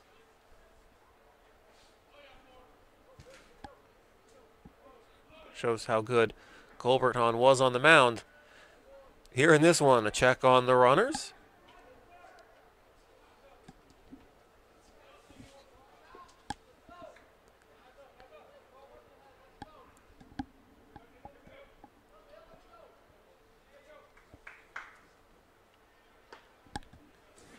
Danzarou still has not seen a pitch yet. Ben Utley on deck. And he shows bunt, pulls back for a ball, 1-0.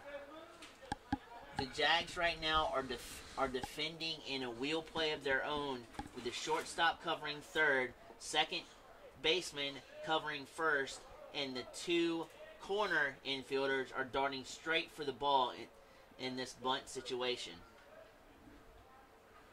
And the Jaguars basically are being given a free out whenever the Wolves show bunt, but they're not able to hit the strike zone very well, and that's been costly.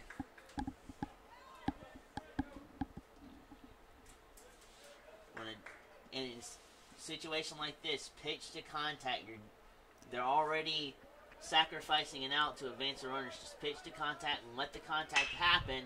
And he swings away, and it's in the air to deep center field. That's going to get down for a base hit.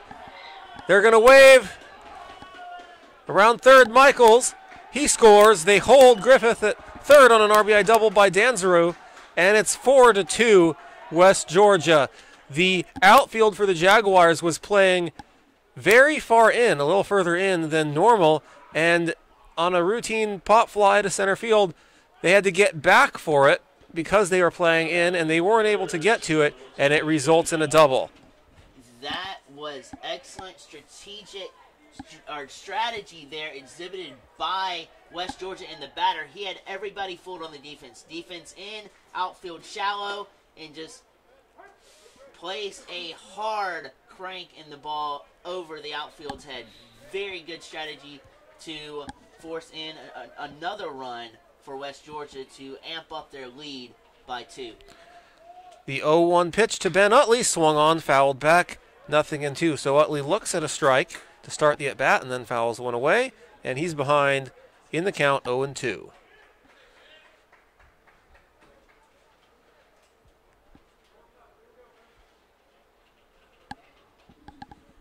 Now, as you see, the outfield does not want to be in the same predicament. They are playing back a few steps with the infield still playing in.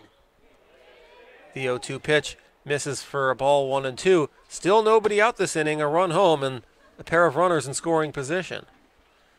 On deck, Cade Marlowe. He'll be followed by Price Peters. And that double by Danzero, not only is that his first hit of the game, that is the first hit by any of the top 3 hitters on the Wolves lineup. And swing and a miss, Utley is down on strikes for out number 1. That is a pure baseball acumen play from Danzero with that double. And now with 1 out and runners in scoring position, the batter will be Cade Marlowe. The outfield or the infield for the Jaguars will remain in as they were before to potentially cut off an insurance run at home. First pitch swung in, up the middle, base hit. 1 run is in. Around third comes Danzeru. He will score, and it is a 4-run lead now that the Wolves have built. And another RBI single, this one by Marlowe. It's 6-2.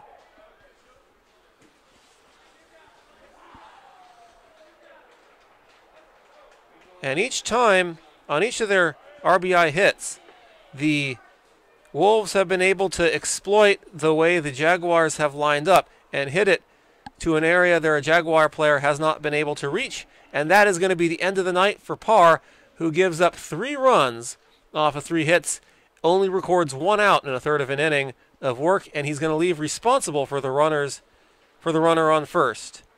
We'll be back.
Welcome back to Lake Olmsted Stadium. David Hagelston is the new pitcher for the Jaguars. The first batter he will face is Bryce Peters. Peters is 0 for 2 in this game with a strikeout, a walk, and a run scored. He scored the first of the 6 runs that the Wolves have scored in this game 2 of our doubleheader. The runner on first in Cade Marlowe with 1 out here in the top half of the 7th. And the pitch to Peters is upstairs for a ball, 1 ball, and no strikes. That was a slider that didn't have much bite to the sliders. It stayed up in the zone.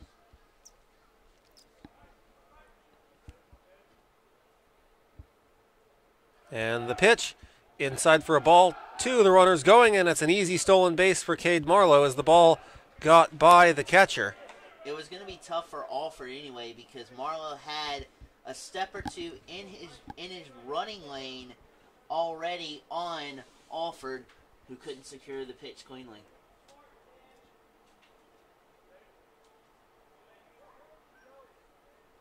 Two balls, no strikes.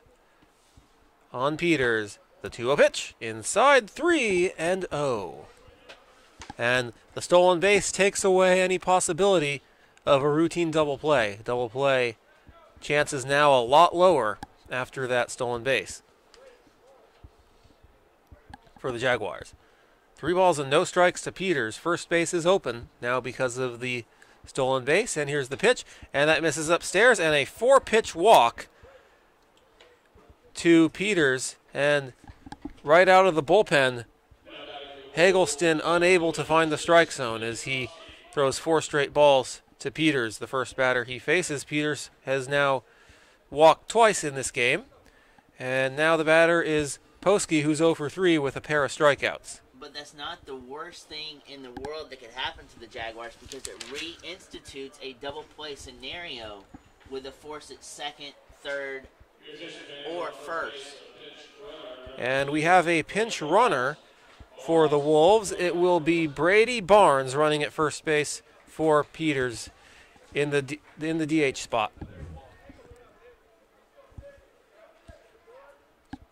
I mean, why not add a little more speed on the base paths? Absolutely, and hopefully if the ball is hit on the ground, his speed can overcome that double play scenario we were just talking about.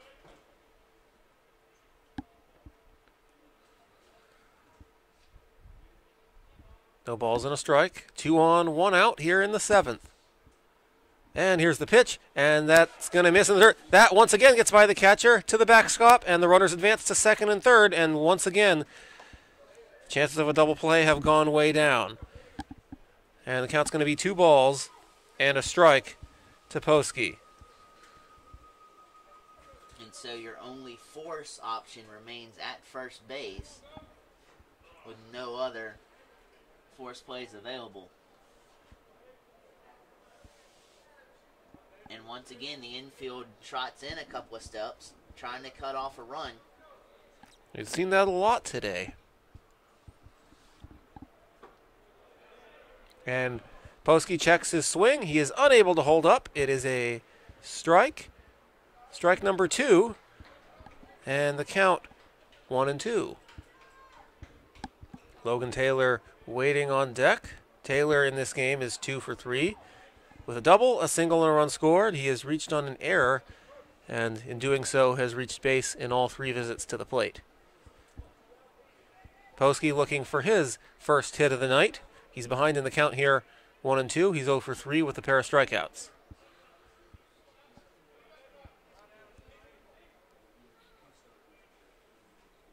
And the 1-2 is chopped foul. That went off of Poski's foot, and he's trying to shake it off here.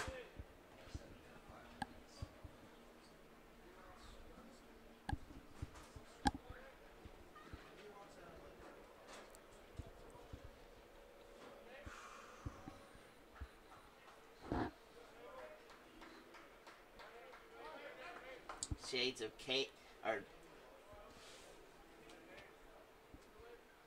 Kimbrell out on the mound for Hagelston as he lets that arm dangle.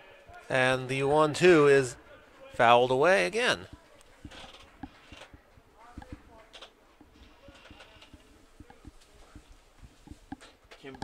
has migrated over to the Red Sox as their closer. Kimbrel, former closer of both the Braves and the Padres. Absolutely. Certainly made a name for himself in the state of Georgia during his time with the Braves. Well respected here as well. The 1-2 misses 2 balls and 2 strikes.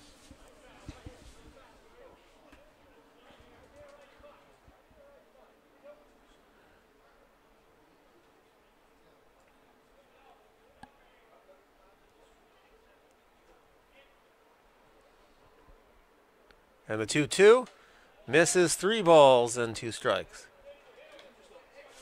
That pitch just sailed on him a little bit. He released it further away from his body than he wanted to and pushed it a little bit. It sailed on him.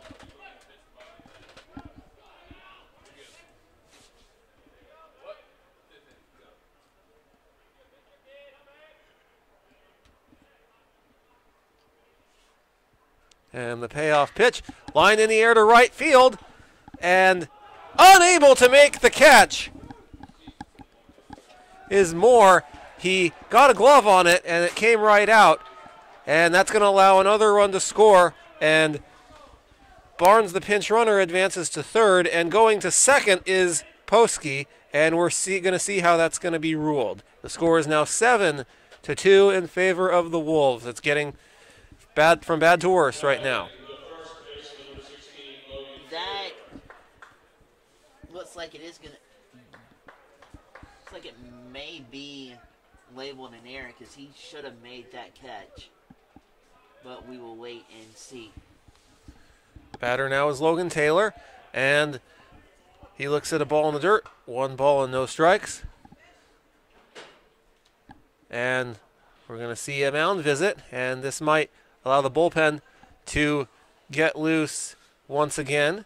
That run that scored is going to be charged to Ben Parr, as so far right out of the gate here,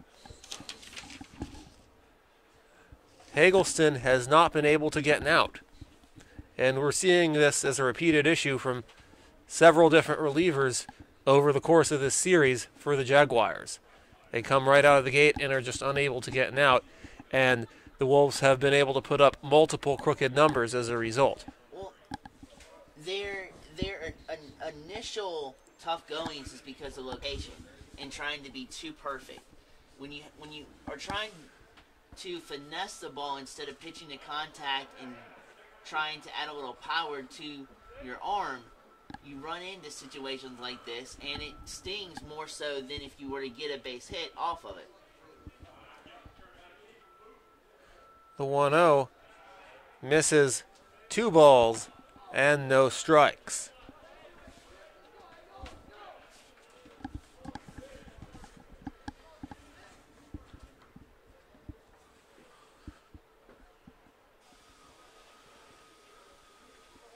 The bullpen is definitely going to have to do some more work here for the Jags. And now the count is 3-0.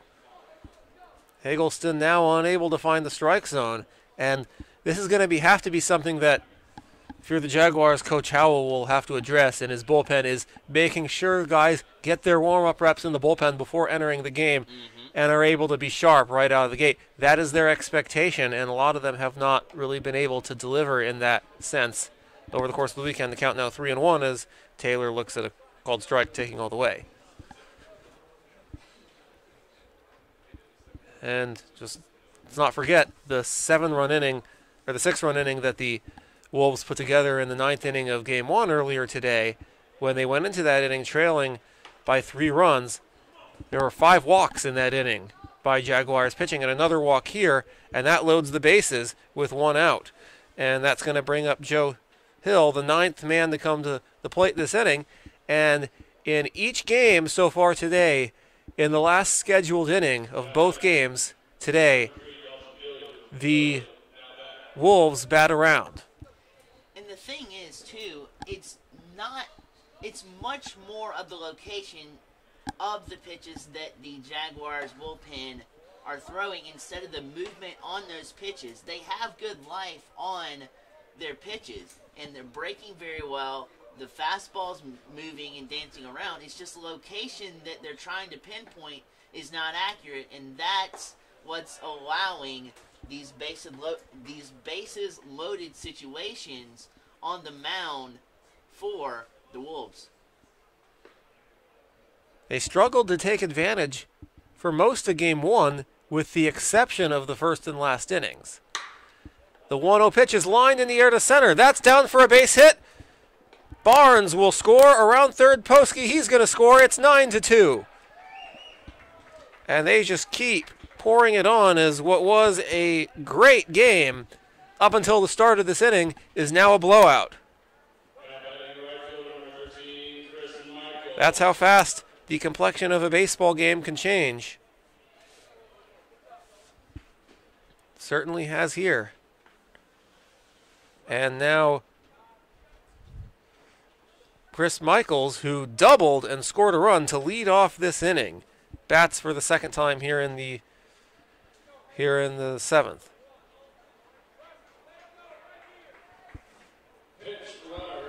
And for Hill, that is his first collegiate base hit for the Wolves.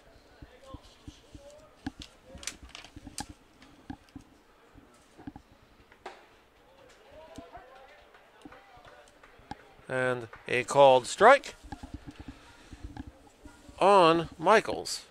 Pinpointed that inside corner gorgeously, and now the Wolves are down a strike.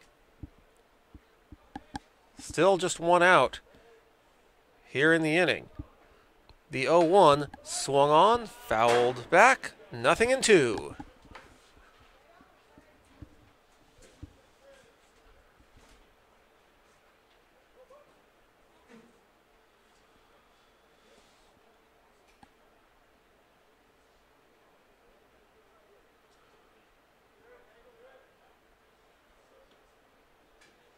So, no balls, 2 strikes here on Michaels.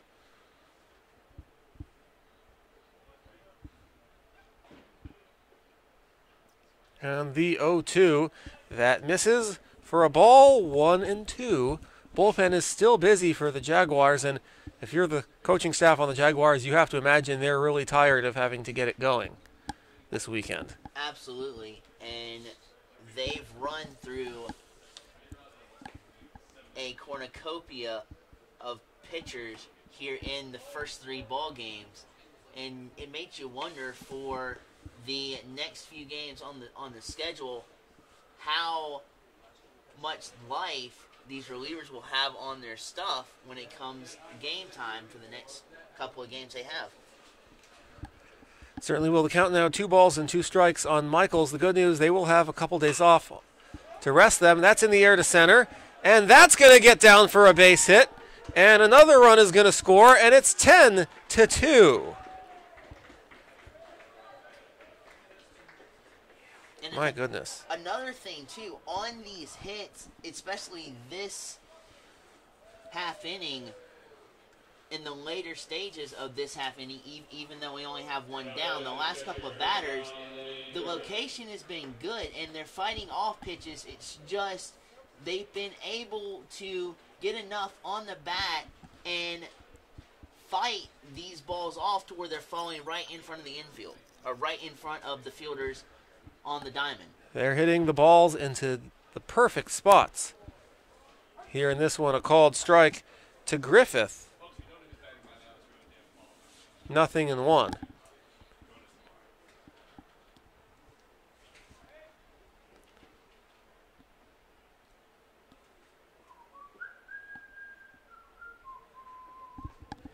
On deck once again is Danzaru. Time is called.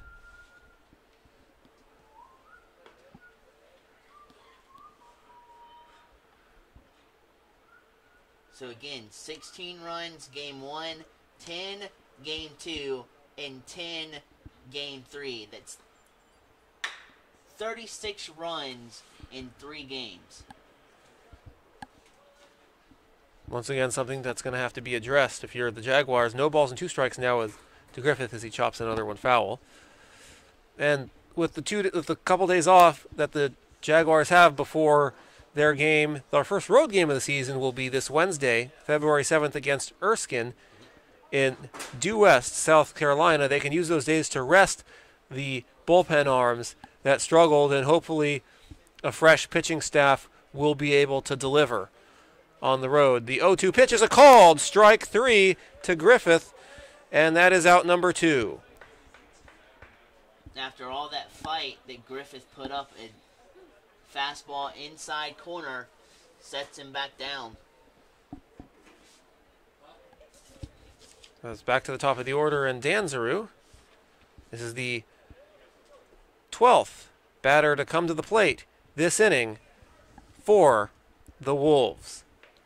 Danzaru is 1 for 3 in this game.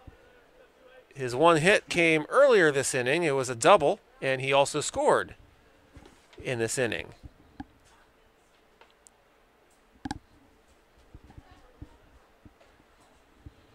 No balls and a strike.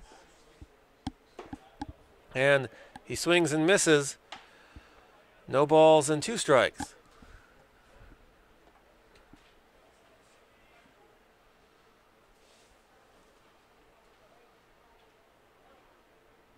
On Danzaru.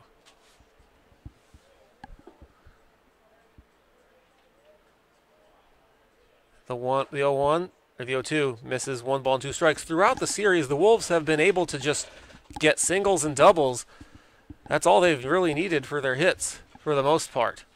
Chop them down, wear them thin, and it's paying dividends off. Because, I mean, if you can move them up 90 feet to 180 feet, you've only got 180 feet left to go. That's lined into left. That's going to drop in front of Carrington Evans for a base hit. The runners advance 90 feet, and the bases are loaded. Because all the way around the diamond, there is, I believe it's 360 from first to home plate. And if you can knock out 180 feet to second base, you only have an extra 180 feet to go. And that's what they did. That's exactly the point. Batter now is Ben Utley. And here's the pitch. And he looks at a ball, 1-0. Utley hitless on tonight, 0 for 4, 3 flyouts, and a strikeout. So both Michaels and Danzaru this inning for the Wolves are 2 for 2 with a single and a double and a run scored. And the 1-0 is popped up. Foul territory, and that's going to go into the seats, 1-1. Have yourself an inning. How often do you see 2 guys with those exact stats in the same inning? As you pointed out earlier, this is kind of like video game type of numbers. We've seen that the entire weekend from the Wolves with the 36 runs in 3 games. It's an average of 12 per game. As they're going to start 3-0 going into Super Bowl Sunday tomorrow. The 1-1 pitch. Jammed him. He pops it up. Shallow right field. And that's going to fall just fair. And that's going to score 2 more runs. And it's 12-2. That fell about a centimeter to the left of the right field foul line. Just barely in fair territory. Right in between 3 defenders who were standing there, all thinking it was going to go foul. And it lands in fair territory and scores 2 runs. And that puts runners at the corners with 2 outs. So Danzaru although goes to third, from first to third on the play, and Hill and Michaels score, are the runs that score. And the batter now is Cade Marlowe with a single and a run scored in this inning alone. He has scored twice in this game. Overall 1 for 3 with a walk, a single, and the 2 runs scored. He's behind in the count here, 0-1. And with Michaels coming in to score, that is the 2nd time he has scored this inning. The 0-1, swing and a miss, 0-2.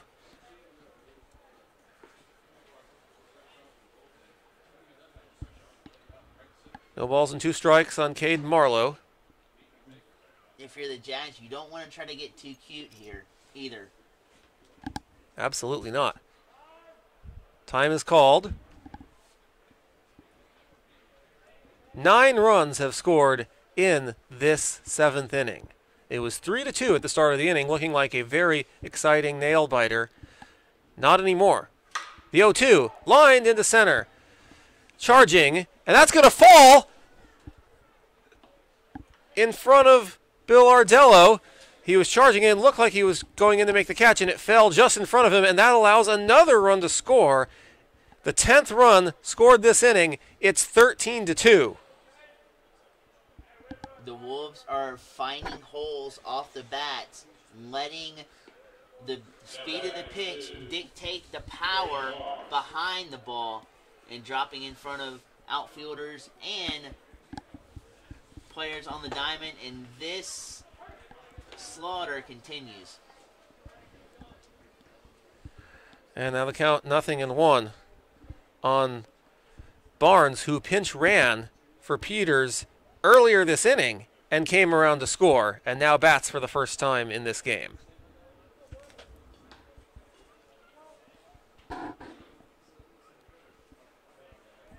And now the count to him 1-1.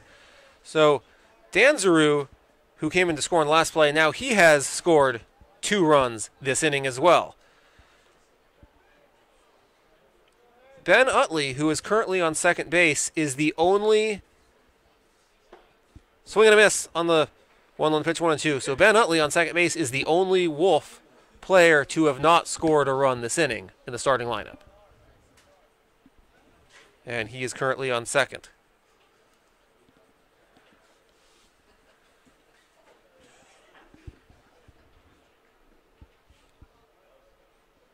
The 2-1, grounded up the middle, base hit. And on his way around third and walking home is Utley, and it's 14-2. And now every single player in the lineup for the Wolves have scored in this inning. A couple of years back in the majors, there was a game between the Baltimore Orioles and the Texas Rangers where the Rangers scored 36 runs in one single ball game. Over the past 3 ball games here, West Georgia has surpassed that single game total in runs. And the pitch to Posky misses for a ball. 1-0.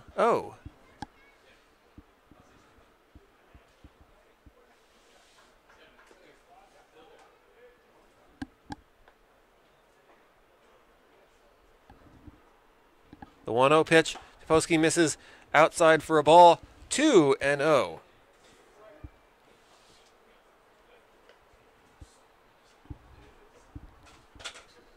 Posky reached on an error, a 2-base error this inning on what looked like a routine fly out to right field.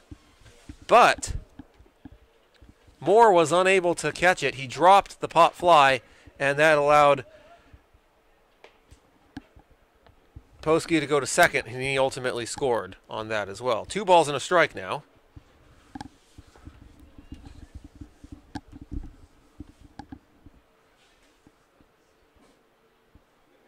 And here's the pitch. That's going to be grounded to second. The throw to first in time, and the inning finally comes to an end, but not before the damage was done. An 11-run top of the 7th puts the Wolves on top of the Jaguars 14-2 as we go to the bottom of the inning. We'll be back.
Welcome back to Lake Olmsted Stadium. I'm Robert Ambrose alongside Blake Collins.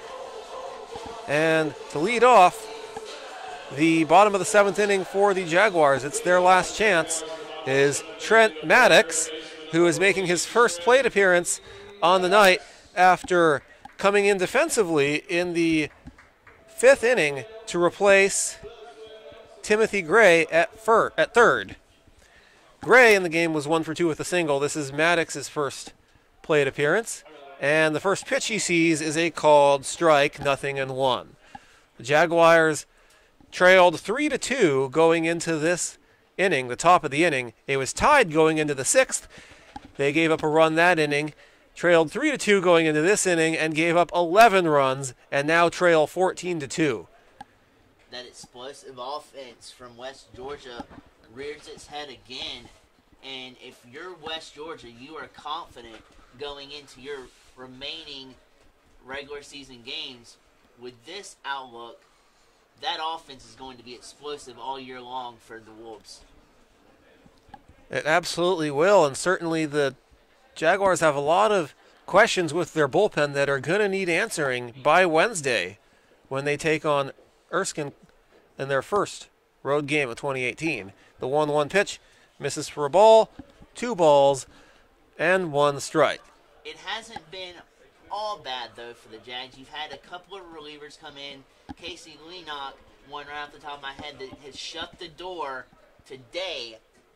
But overall, the bullpen does definitely need a lot of work.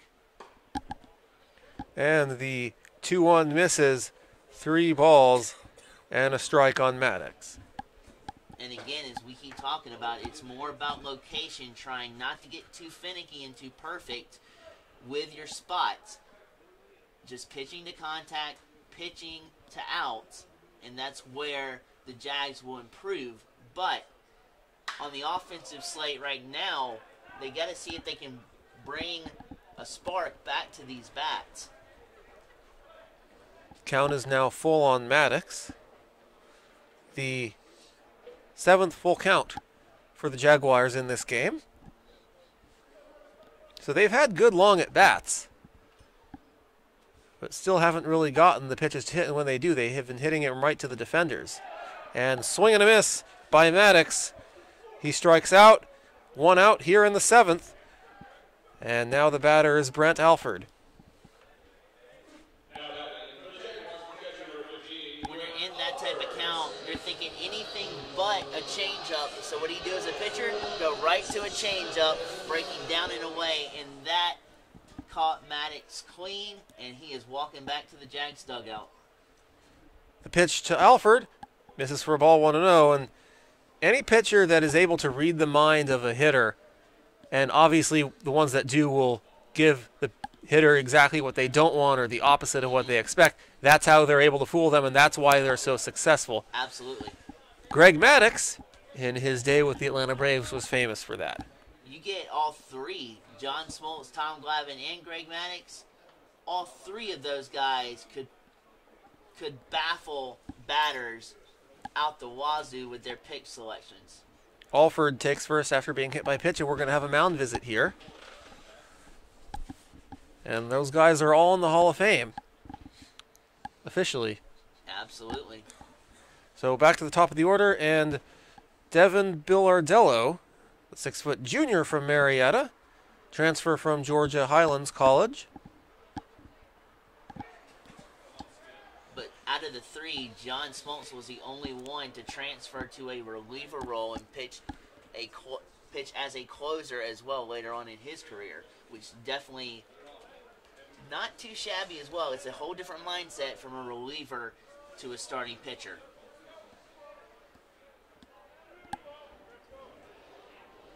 Well, starting pitcher, you know you're going to start every certain number of days. Right. And you prepare for that one start during your time off. And you're a reliever, you go into every game and you don't even know if you're going to pitch. And you got to be ready. And that's the important mindset that you got to have. Absolutely. You get 10 warm-up pitches on the mound if you're a reliever, and about 10 to 12 in the bullpen when they call your number, depending on the situation at hand in the ball game. Just a little over 20 warm-up pitches total is all you get, and you got to take advantage best you can. Ball and a strike on Bilardello. On deck is Robertson, barring a double play ball. He will hit next.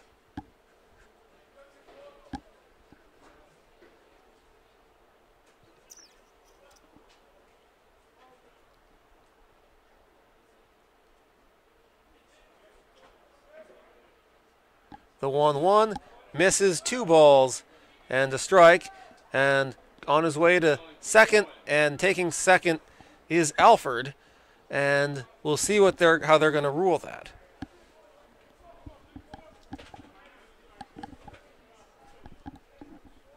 Alford there already had, as the catcher for the Wolves was releasing the ball, he was already over halfway to second. So that'll likely go as a stolen base. 2 balls and a strike to Bilardello.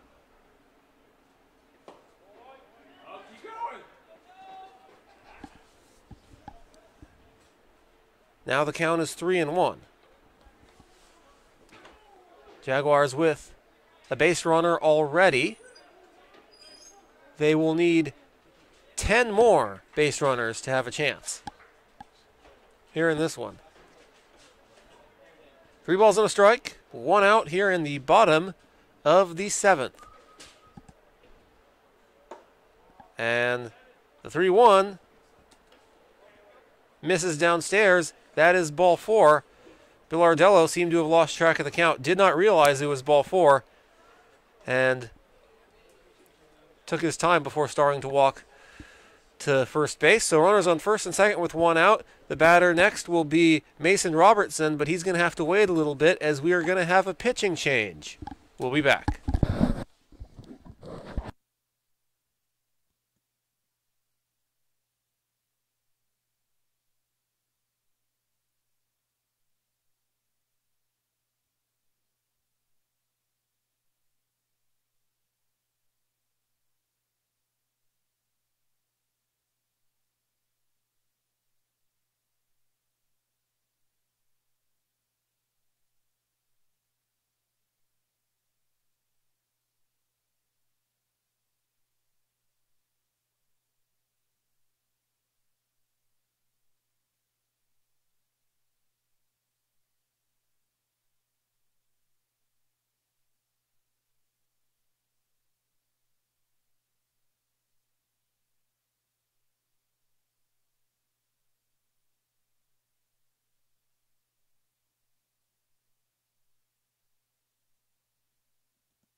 Welcome back. After the pitching change, still the bottom of the 7th, 1 out. Runners on first and second, as we have exceeded the 2-hour 40 mark of this game, and we're still in the bottom of the 7th.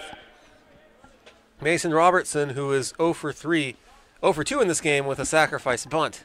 3 plate appearances. So right now in these 2 ball games, we are over the 5-hour mark of pure baseball here in the doubleheader.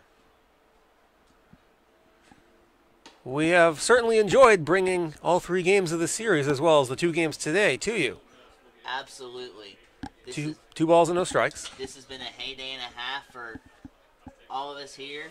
to call, all of us here in the press box, even though the Jaguars are not faring as good as they would like to. West Georgia's definitely on their A game, moseying into their next games in the regular season schedule.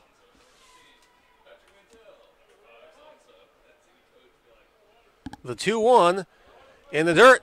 It's going to go to the backstop and allow the runners to advance. Jaguars not going away easily. This game a long way from being over. That's a wild pitch. But that's what you hope for as a building block, though.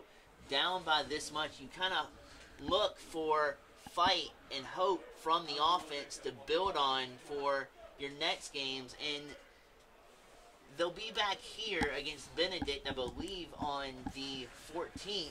But definitely good building blocks right now for the Jags in this offense.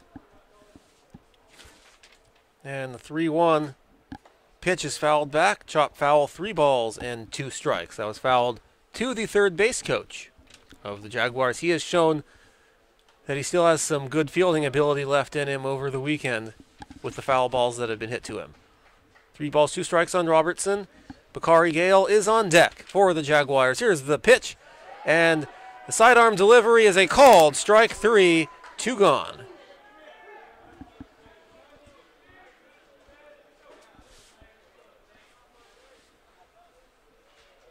So lights out fastball on the outside corner and do nothing with it. And the last prayer is up at the plate for the Jags.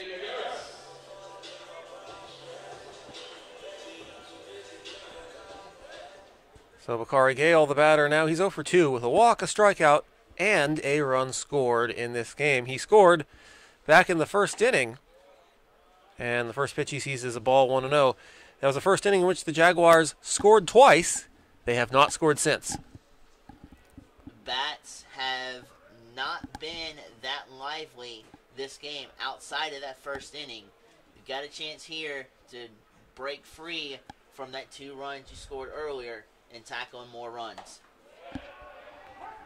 And a called strike, 1 ball and 1 strike.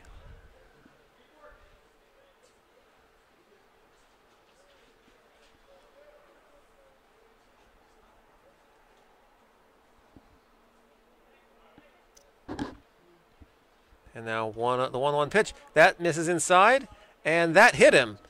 Just barely grazed him, and that loads the bases for Harrison Moore.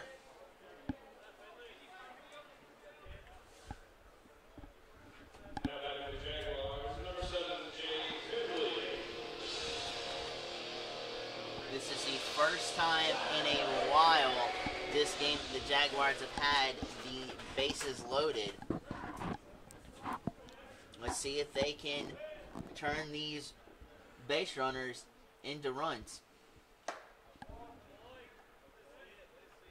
And now the pitch misses for a ball, 1-0.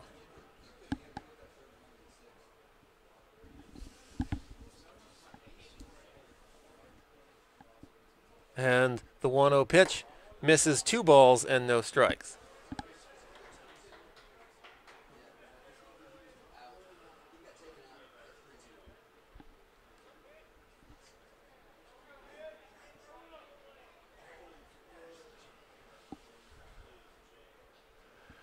And the 2-0 pitch, 3 balls and no strikes.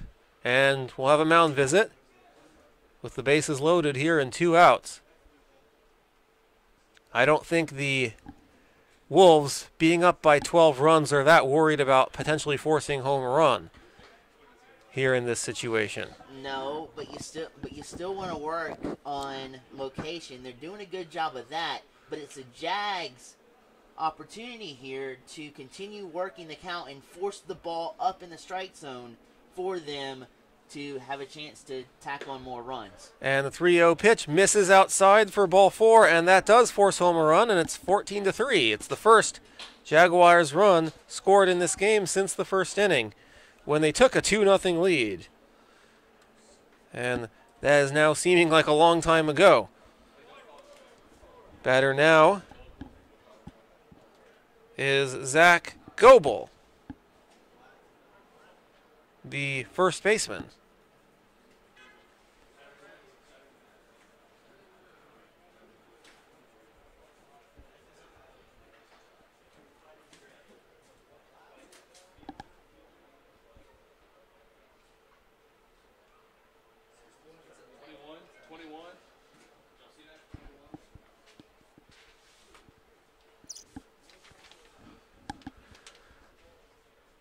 And we have a new pitcher here for the Wolves. We'll tell you about him on the other side of this break.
Welcome back to Lake Olmsted Stadium here, bottom of the 7th. The pitch to Goebel misses, or that's in there for a called strike. 0-1.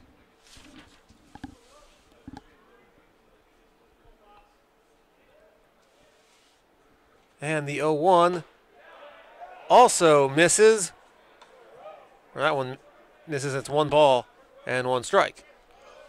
Bases loaded here, 2 outs, 14-3 in favor of the Wolves. It's a good sign for Goebel exhibiting patience right now. Just letting this new pitcher work himself into a more serious jam than what he's in right now. 2 balls and a strike on Goebel. Here's the pitch, swung on, chopped to second, and they're going to tag out the runner, and that is the ball game. The final score, the West Georgia Wolves 14 and the Augusta Jaguars 3, as the Wolves wrap up the series, sweeping the Jaguars and improve to 3-0 on the season, where the Jaguars drop to 0-3. The Wolves also sweep the doubleheader today over the Jaguars, and Blake, it was definitely a rough weekend, but a lot to learn from, and the Jaguars will look to continue to get better throughout the season. Definitely a rough weekend for the Jaguars, but it all starts with the bullpen coming back in to stop some of the bleeding that occurred, especially in game number 1. The bullpen was not effective.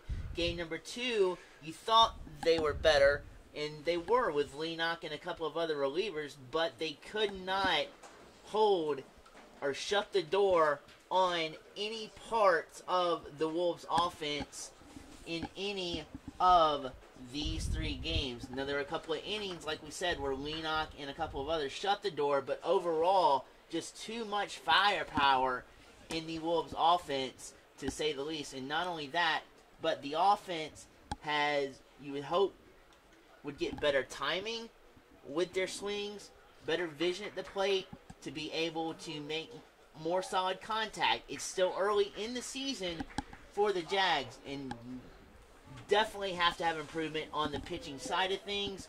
But outside of that, could be a huge wake-up call for the Jags to improve. You can only get better from here going into the road trip, starting off with Erskine, and then the first conference play of the season in a 3-game set with Francis Marion. And that 3-game set with Francis Marion, Blake, as you said, you're absolutely right, they can only get better. And that conference play begins next Friday, February 9th in Florence. And the next home game here at Lake Homestead Stadium will be on Valentine's Day, February 14th, a Wednesday, a 2 p.m. start against Benedict. And then on the road for more conference action the following weekend for 3 games at USC Pembroke. And then back here at the lake on the following Wednesday after that on the 21st. So that is kind of how the pattern is going to go for the next couple weeks on the schedule. And on the 21st, the Jaguars host Valdosta State. Thank you very much, Blake. It's been a pleasure. For Blake Collins, I'm Robert Ambrose. Once again, the final score here from Lake Olmsted Stadium. In Game 1, it was the West Georgia Wolves 10 and the Augusta Jaguars 7. And here in Game 2 just now, it was the West Georgia Bulldogs 14 and the Augusta Jaguars 3. This has been a special presentation of the Augusta University Athletics Broadcast Network on YouTube. Good night, everybody.